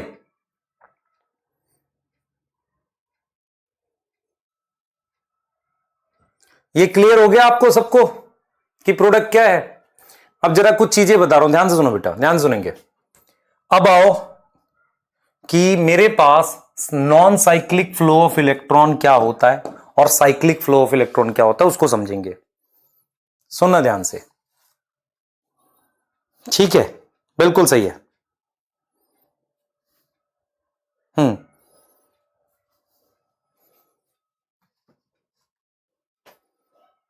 ठीक है, चलो आगे देखते हैं। हाँ, सावधानी हटी दुर्घटना घटी, है ना? कौन सा सवाल हो गया ये? कौन सी शॉर्ट फॉर्म की? बढ़िया, SHDG। दिक्कत ये है, मैंने एक शॉर्ट फॉर्म लिख दी, आप इसको याद कर लोगे, मेन जितना पढ़ा है वो भूल जाओगे, इसलिए मैं ये सब काम नहीं करता, ठीक है? मैं कुछ ऐसे इनोवेटिव काम नहीं करता हूं। रीजन क्या है? मेमोरी इज लाइक कि मुझे जिसमें इंटरेस्ट ज्यादा आता है वो ज्यादा याद रहता है। तो इसमें मजा आ गया तो ये याद रह गया, पर ये तो करना ही नहीं याद। याद मुझे वो करना है जो पढ़ा रहा हूं, ठीक है? ये मतलब मेरी अपनी थॉट प्रोसेस है कि हमें क्या याद रहता है, हमें पता है ये चीज। चलो आगे जाओ, ठीक है? हाँ, ठीक है, चलो, सही है, सही है। चलो आगे, चलो आगे आओ, आगे आओ। देखो, non cyclic flow of electron का मतलब समझो, मीनिंग समझो पहले, तो आपको क्लियर हो जाएगा। आपको ये चीज समझ में आ रही है बेटा? फोकस कर लो ना, नॉन साइक्लिक का मतलब समझो। देखो इधर, दिस इज प्राइमरी एक्सेप्टर, इस पे गया, इस पे गया, इस पे गया, इसका प्राइमरी एक्सेप्टर NADPH पे। नॉन साइक्लिक का मतलब समझो, ध्यान से सुनना, आपको समझ आएगा तभी आगे का टॉपिक समझ आएगा। देखो, नॉन साइक्लिक का मतलब ये होता है, आप खुद से ध्यान से देखो, ये दोनों फोटो सिस्टम है, इन दोनों फोटो सिस्टम के जब इलेक्ट्रॉन एक्साइट हुए, क्या वो इलेक्ट्रॉन इनके पास वापसी आए? नहीं आए। Non cyclic flow of electron का मीनिंग क्या है कि जब इसका इलेक्ट्रॉन एक्साइट हुआ वो PS1 के पास गया, जब PS1 का एक्साइट हुआ वो NADPH के पास गया। ऑल्दो ये इलेक्ट्रॉन डेफिशिएंट नहीं हुए, पर नॉन साइक्लिक फ्लो का मतलब ये होता है कि जब इसका इलेक्ट्रॉन एक्साइट होकर इसके पास वापसी ना आए, क्योंकि नॉर्मली हम आपको यह पढ़ा रहे थे कि इलेक्ट्रॉन एक्साइट होकर वापसी आना चाहिए। तो नॉन साइक्लिक फ्लो का मतलब क्या होता है कि in non cyclic flow of electron क्या होगा? Electron of PS2 and electron of PS1 not come back after excitation. अब मुझे बताओ कि नॉन साइक्लिक फ्लो कब होगा? इट अकर व्हेन, ये कब होगा? पहला, इट अकर व्हेन, पहला व्हेन लाइट क्या है? लेस देन क्या आ रही है? 680 नैनोमीटर। उससे दोनों फोटो सिस्टम एक्टिव हो रहे हैं, बोथ पीएस एक्टिव है। और ऐसा कब हो रहा है? ग्रेनल थाइलाकॉइड पे। कब हो रहा है? ग्रेनल थाइलाकॉइड पे हो रहा है। क्या आप समझ पा रहे हो? नॉन साइक्लिक फ्लो का मतलब है इसका इलेक्ट्रॉन वापसी इस पे नहीं आया। देखो, मैं ये नहीं कह रहा हूं कि इलेक्ट्रॉन डेफिशिएंट हो गया, मैं ये कह रहा हूं कि non cyclic flow of electron का मतलब है कि जब इसका इलेक्ट्रॉन एक्साइट हुआ वो इसी के पास नहीं आया। ये मतलब होता है नॉन साइक्लिक का। समझ रहे हो इस बात को? इसका भी इलेक्ट्रॉन इसी के पास प्राइमरी रिसेप्टर से वापसी नहीं आया। और ये कब होता है? जब लाइट लेस देन 680 आती है और दोनों फोटो सिस्टम काम करते हैं। इसका प्रोडक्ट क्या है? इनके प्रोडक्ट हैं एटीपी, NADPH और ऑक्सीजन। अब हम ये जानना चाह रहे हैं कि क्या साइक्लिक फ्लो भी होता है इलेक्ट्रॉन का? साइक्लिक फ्लो कब होगा ये मुझे जानना है। तो जरा देखें साइक्लिक फ्लो, जरा साइक्लिक फ्लो को समझने की कोशिश करते हैं। ध्यान से देखना बेटा, मैं आपको साइक्लिक फ्लो बताने जा रहा हूं। ध्यान से देखना मैं जो क्या करूंगा अभी। मेरे पास ये प्राइमरी एक्सेप्टर है, ठीक है, यहां प्राइमरी एक्सेप्टर है। इसका नाम क्या है? फियोफाइटिन। बहुत ध्यान से समझना जो मैं आपको यहां बताने जा रहा हूं। इसका प्राइमरी एक्सेप्टर का नाम है FES। वहां से मेरे पास FD, FD से कहां बनेगा? NADP से NADPH बनता है। अब जरा ध्यान से देखो, दिस इज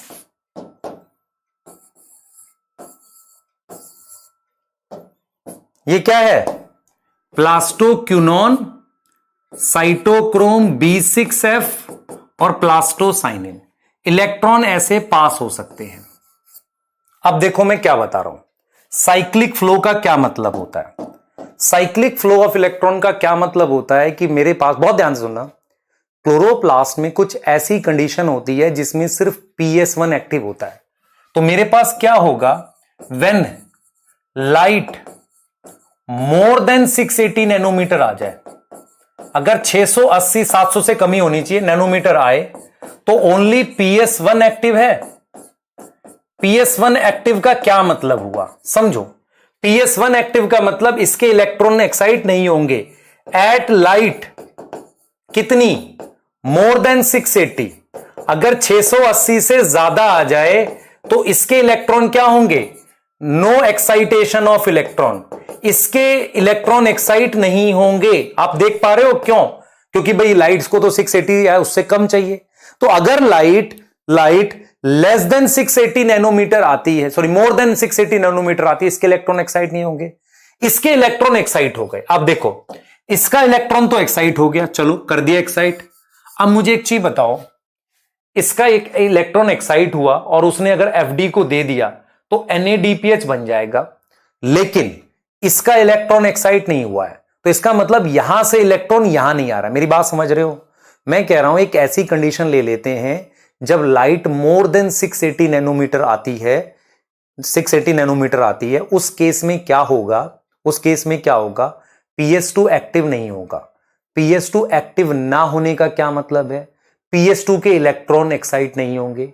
इसका यह भी तो मतलब है कि PS2 पानी कब तोड़ता था? ऑक्सीडाइज स्टेट में, तो वो पानी भी नहीं तोड़ेगा। तो मैं लिख सकता हूं नो फोटोलिसिस, उसने पानी भी नहीं तोड़ा और इलेक्ट्रॉन पास नहीं किए। इलेक्ट्रॉन नॉट पास टू किसको? PS1 को। PS1 को इलेक्ट्रॉन भी नहीं दिए, तो PS2 ने काम नहीं किया। क्यों नहीं काम किया? लाइट मोर देन 680 नैनोमीटर, सिर्फ PS1 ने काम किया। तो PS1 ने अपने इलेक्ट्रॉन एक्साइट करके FES को दे दिए। अब देखो, अगर FES FD को इलेक्ट्रॉन देके NADPH बना ले तो PS1 परमानेंटली इलेक्ट्रॉन डेफिशिएंट हो जाएगा कि नहीं? अगर PS1 ने अपने इलेक्ट्रॉन एक्साइट करके NADPH बना दिया तो क्या PS1 परमानेंटली इलेक्ट्रॉन डेफिशिएंट होगा कि नहीं होगा? बताओ, सोचो। तो क्या करें? PS1 क्या करता है? PS1 का FES क्या करता है? अपने इलेक्ट्रॉन प्लास्टोक्यूनोन को दे देता है और वो इलेक्ट्रॉन वापसी घूम के PS1 पे आ जाते हैं। क्या ये साइक्लिक फ्लो नहीं हो गया? ये क्या हो गया? साइक्लिक फ्लो ऑफ इलेक्ट्रॉन हो गया। ऐसा कब हुआ? जब लाइट मोर देन 680 नैनोमीटर आई या स्ट्रोमल लैमिली पे, क्योंकि स्ट्रोमल लैमिली पे सिर्फ PS1 होता है, ओनली PS1 प्रेजेंट होता है। तो मेरे पास क्या होगा? मेरे पास क्या होगा कि इस पे ये एक्टिव नहीं होगा, ओनली क्या होगा बेटा?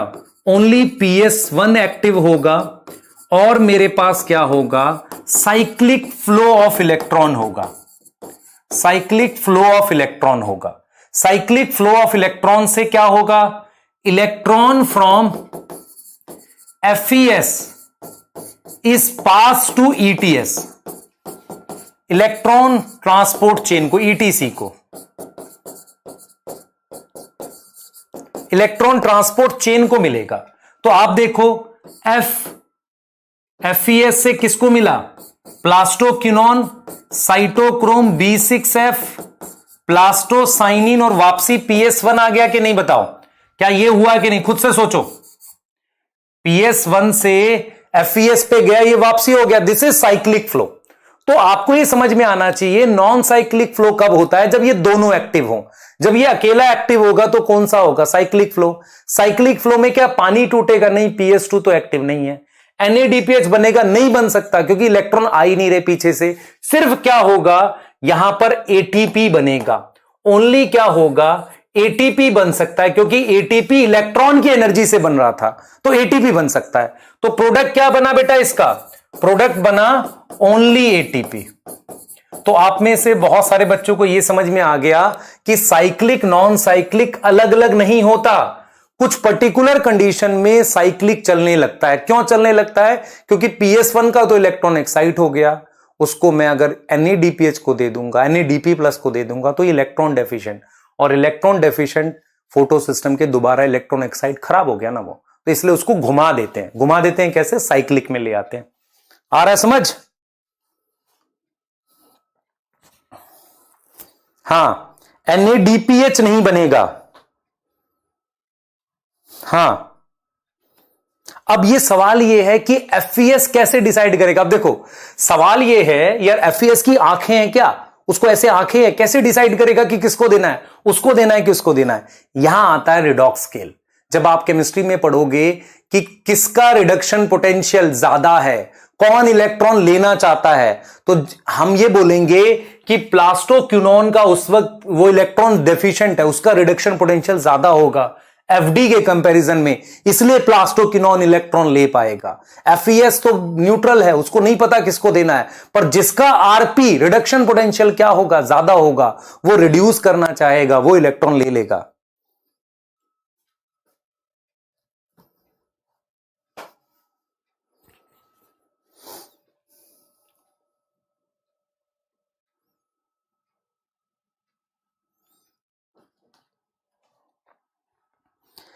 साइक्लिक में ATP बनेगा बेटा, मैं क्या बोल रहा हूं, साइक्लिक में सिर्फ ATP बनेगा। क्लियर है सर? अबाउट NADP बेटा इसका रहने देना, इससे NADPH मत बना, ये नहीं बनेगा, कह रहा हूं नहीं बनेगा ये।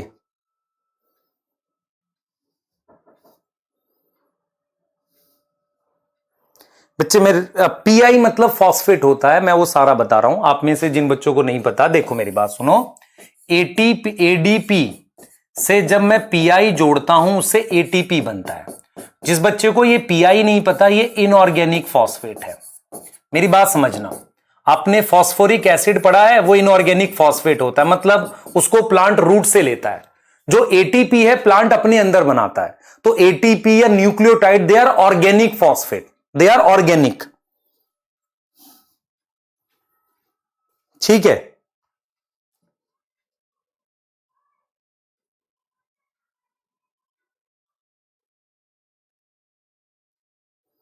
एक लिख रहा है सर आप रोज कॉम्प्लिकेट कर देते हो, आज अच्छा पढ़ा रहे हो। बेटा मैं धीरे धीरे, क्या होता है हम लोग लाइव को उतना मतलब वो नहीं करते थे कि नहीं ठीक नहीं है, तो उस वजह से थोड़ा सा हमारे पास रहता है कि यार कितना समझा पाएंगे आपको। लेकिन धीरे धीरे हम भी इवॉल्व करते हैं, कोशिश करते हैं आपके लिए, और पूरा मतलब आपके लिए ही सिस्टम है, ऐसा नहीं कि हम आपके लिए काम नहीं कर रहे हैं।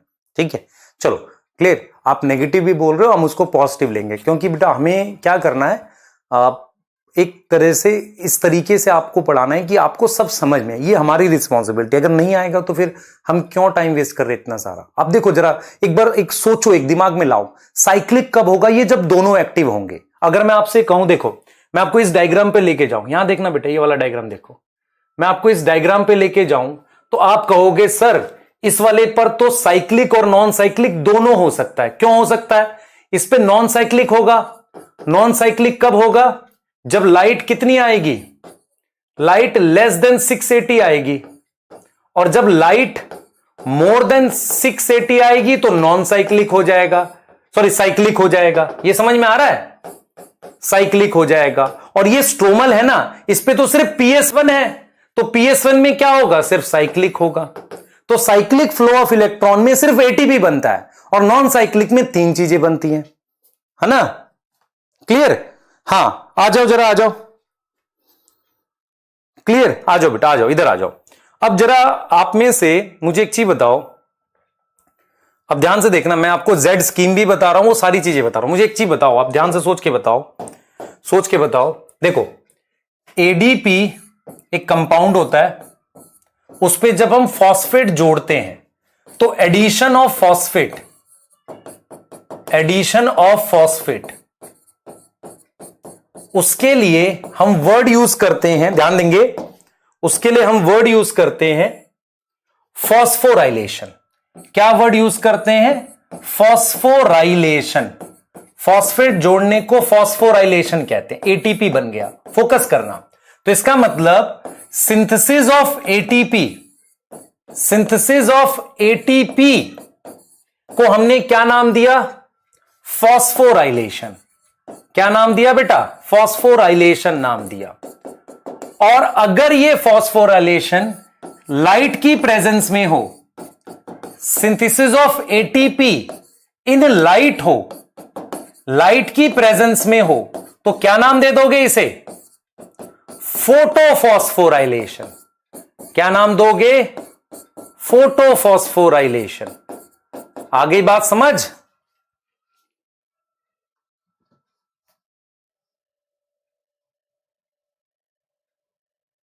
एक सेकंड बेटा,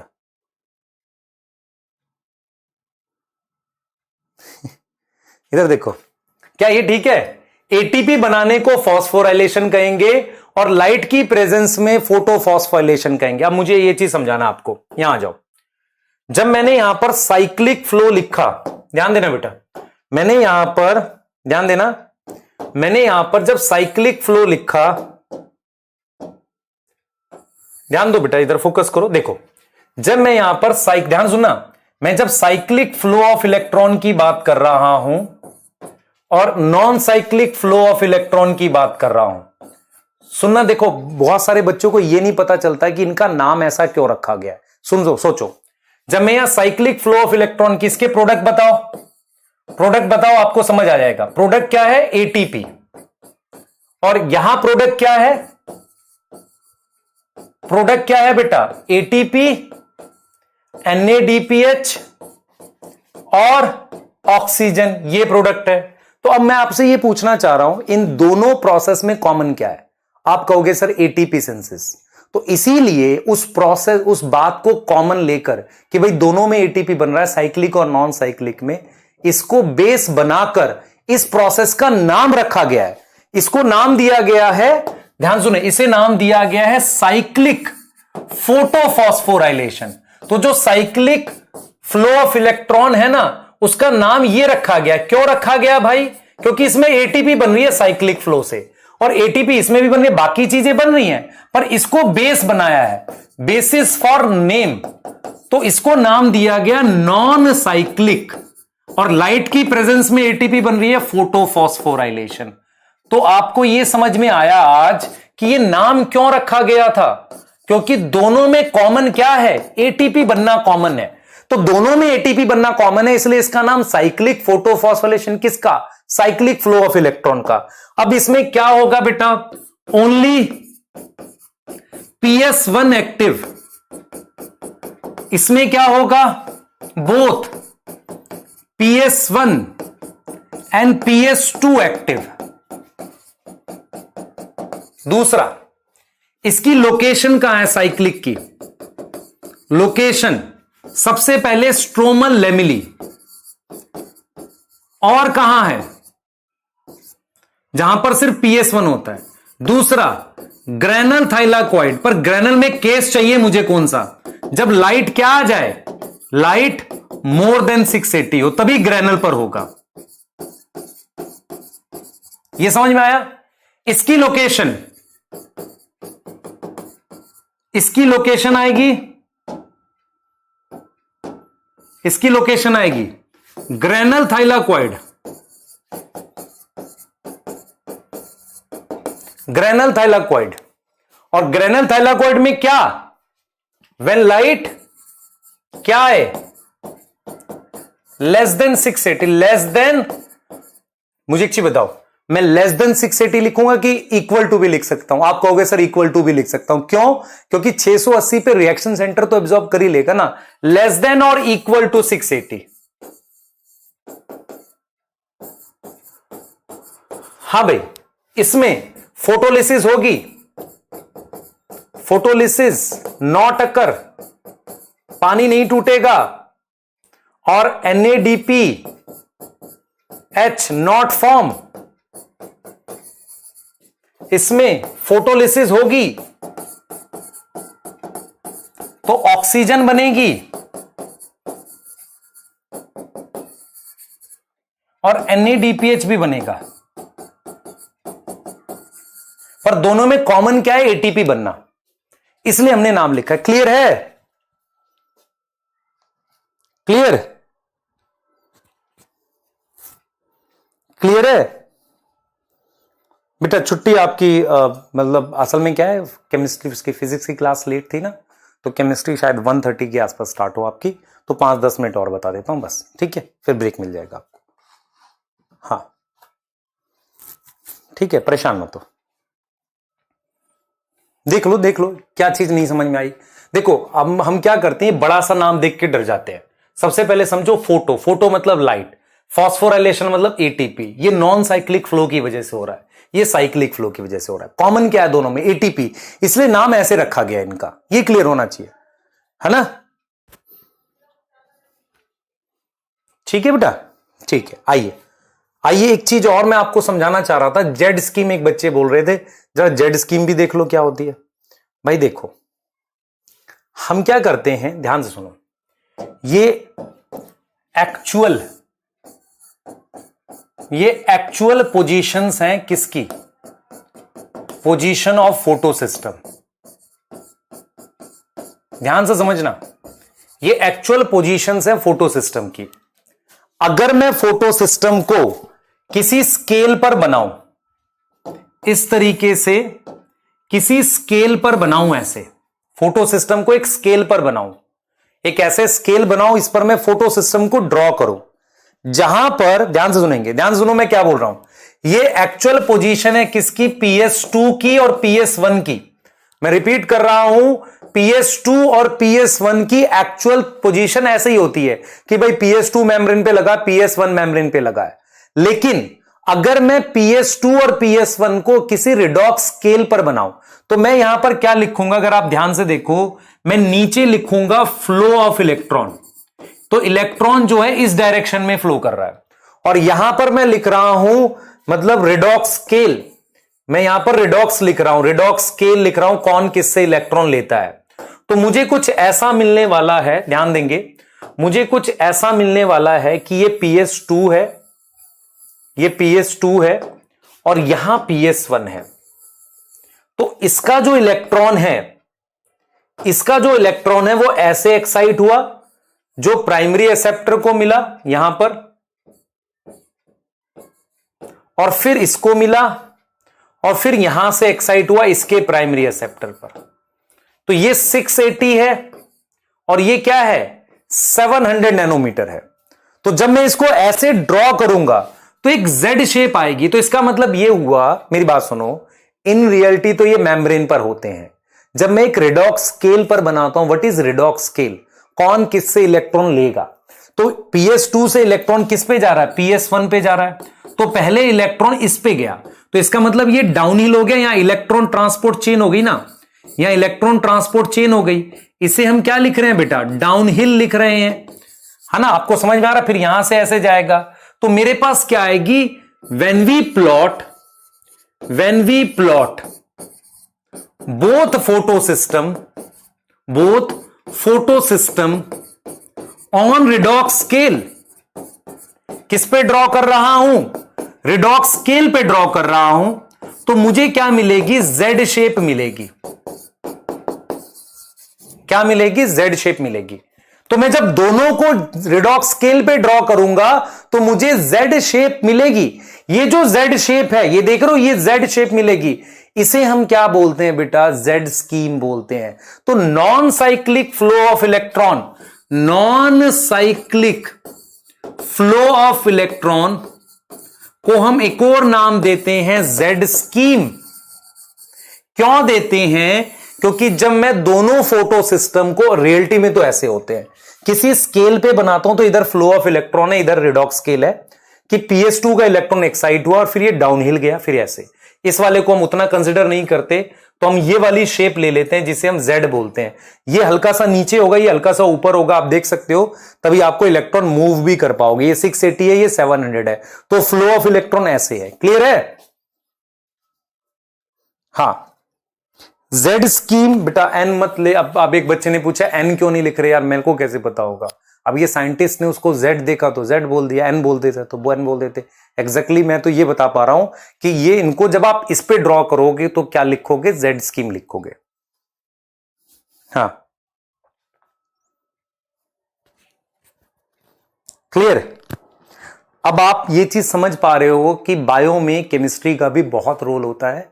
एंड हमें जब प्लांट फिजियोलॉजी पढ़ाते हैं तो कुछ केमिस्ट्री के लॉजिक भी लगते हैं यहां पे। ये आपको समझ आ गई होगी, कौन किससे इलेक्ट्रॉन लेता है, ये सारी चीजें, है ना। हाँ,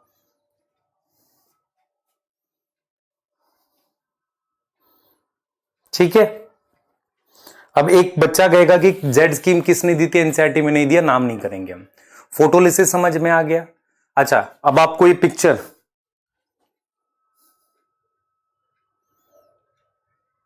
एक फटाफट से कुछ लाइनें हमने देखनी है। अच्छा देखो, अब यहां से आपको ये पिक्चर बिल्कुल क्लियर होनी चाहिए। एक लास्ट बस ये डायग्राम को थोड़ा सा बताना है, क्योंकि ये थाइलाकोइड है, यहां पे क्लोरोप्लास्ट है बेटा, दिस इज थाइलाकोइड। ये पिक्चर है जो आपको एक्चुअल में पता हो जानी चाहिए थी अब तक, PS2 और PS1। बस रोक रहे हैं क्लास को आपकी ये चीज बता के। बस इस वाले पे क्या होगा, PS1 होगा।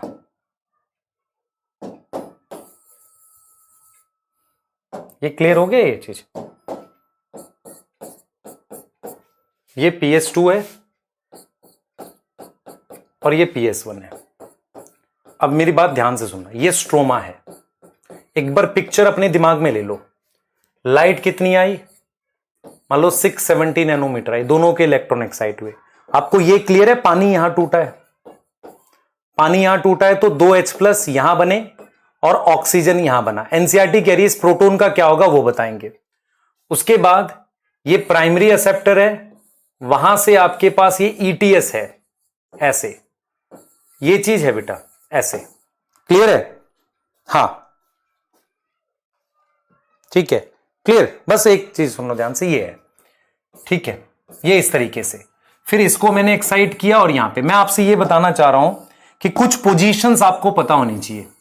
FNR इस साइड होगा, FNR इस साइड होगा, इस वजह से जो NADPH है वो यहां बनेगा, तो NADP+ से NADPH यहां बनेगा, ठीक है। अच्छा, क्या यहां पर देखो ये क्या है बेटा, प्लास्टोक्विनोन, साइटोक्रोम B6F और प्लास्टोसाइनिन है। मैं आपसे ये जानना चाह रहा हूं, क्या यहां भी ये सारे होंगे? बिल्कुल होंगे, यहां पर भी ये सारे हो सकते हैं। कौन हो सकता है बेटा? मेरे पास प्लास्टोक्विनोन, साइटोक्रोम B6F और प्लास्टोसाइनिन, ये सब यहां हो सकते हैं, यहां भी हो सकते हैं। क्या एफएनआर इस वाले PS1 के साथ होगा? नहीं, क्योंकि इसमें सिर्फ साइक्लिक होगा, तो साइक्लिक वाले में एफएनआर का कोई रोल नहीं है। तो कई बार ये पूछ लेता है, आपसे ये पूछ सकता है कि जो स्ट्रोमल लेमिली है, स्ट्रोमल लेमिली में जो PS1 होता है और इसके PS1 में क्या फर्क है? इसके PS1 के साथ एफएनआर होगा, इसके साथ नहीं होगा। हां, इलेक्ट्रॉन कैरियर यहां भी होंगे, यहां भी होंगे, क्योंकि साइक्लिक फ्लो के लिए मुझे चाहिए ना, साइक्लिक फ्लो के लिए मुझे ऐसे मूव कराना है, तो यहां तो चाहिए। अब प्लास्टोक्विनोन कहां होगा? सॉरी, फियोफाइटिन यहां होगा सिर्फ, है ना। क्या FES होगा? बिल्कुल होगा, यहां FES भी होगा, पर FNR नहीं होगा और ऑक्सीजन इवॉल्विंग कॉम्प्लेक्स नहीं होगा। आपसे अगर पूछे प्रोटॉन कहां बनेंगे, किस में बनेंगे, इसके अंदर प्रोटॉन बनेंगे, यहां प्रोटॉन बनेंगे, और साथ में क्या बनेगी? ऑक्सीजन बनेगी। ऑक्सीजन बाहर चली जाती है और प्रोटॉन से ATP बनाएंगे, वो नेक्स्ट क्लास में आपको बता रहे हैं, ठीक है। हाँ, रिवीजन प्लान ये है बेटा, आपको कल एक शेड्यूल दे रहे हैं, उसके हिसाब से इसको मूव करेंगे, ठीक है। एक प्रॉपर स्लाइड पे शेड्यूल दे रहे हैं, तब तक के लिए आप इसको कंप्लीट करो, और हो सकता है कल रिकॉर्डेड आ जाए। अगर ऐसा कुछ हुआ, बेसिकली रिजल्ट के ऊपर भी है और कुछ और रीजन भी हो सकता है, शायद आ जाए, पर कोशिश करेंगे लाइव, है ना। पर आपको समझ आना चाहिए, सबसे इंपॉर्टेंट चीज ये, ठीक है। ठीक, हाँ, ठीक है। थैंक यू सो मच पढ़ने के लिए, पर प्लीज अपनी मोटिवेशन हाई रखिए। डे 1 में जो प्रॉमिस किया था आपने, उसको बनाइए अपना, और फिर मिलते हैं नेक्स्ट लेक्चर में। Thank you so much, bye.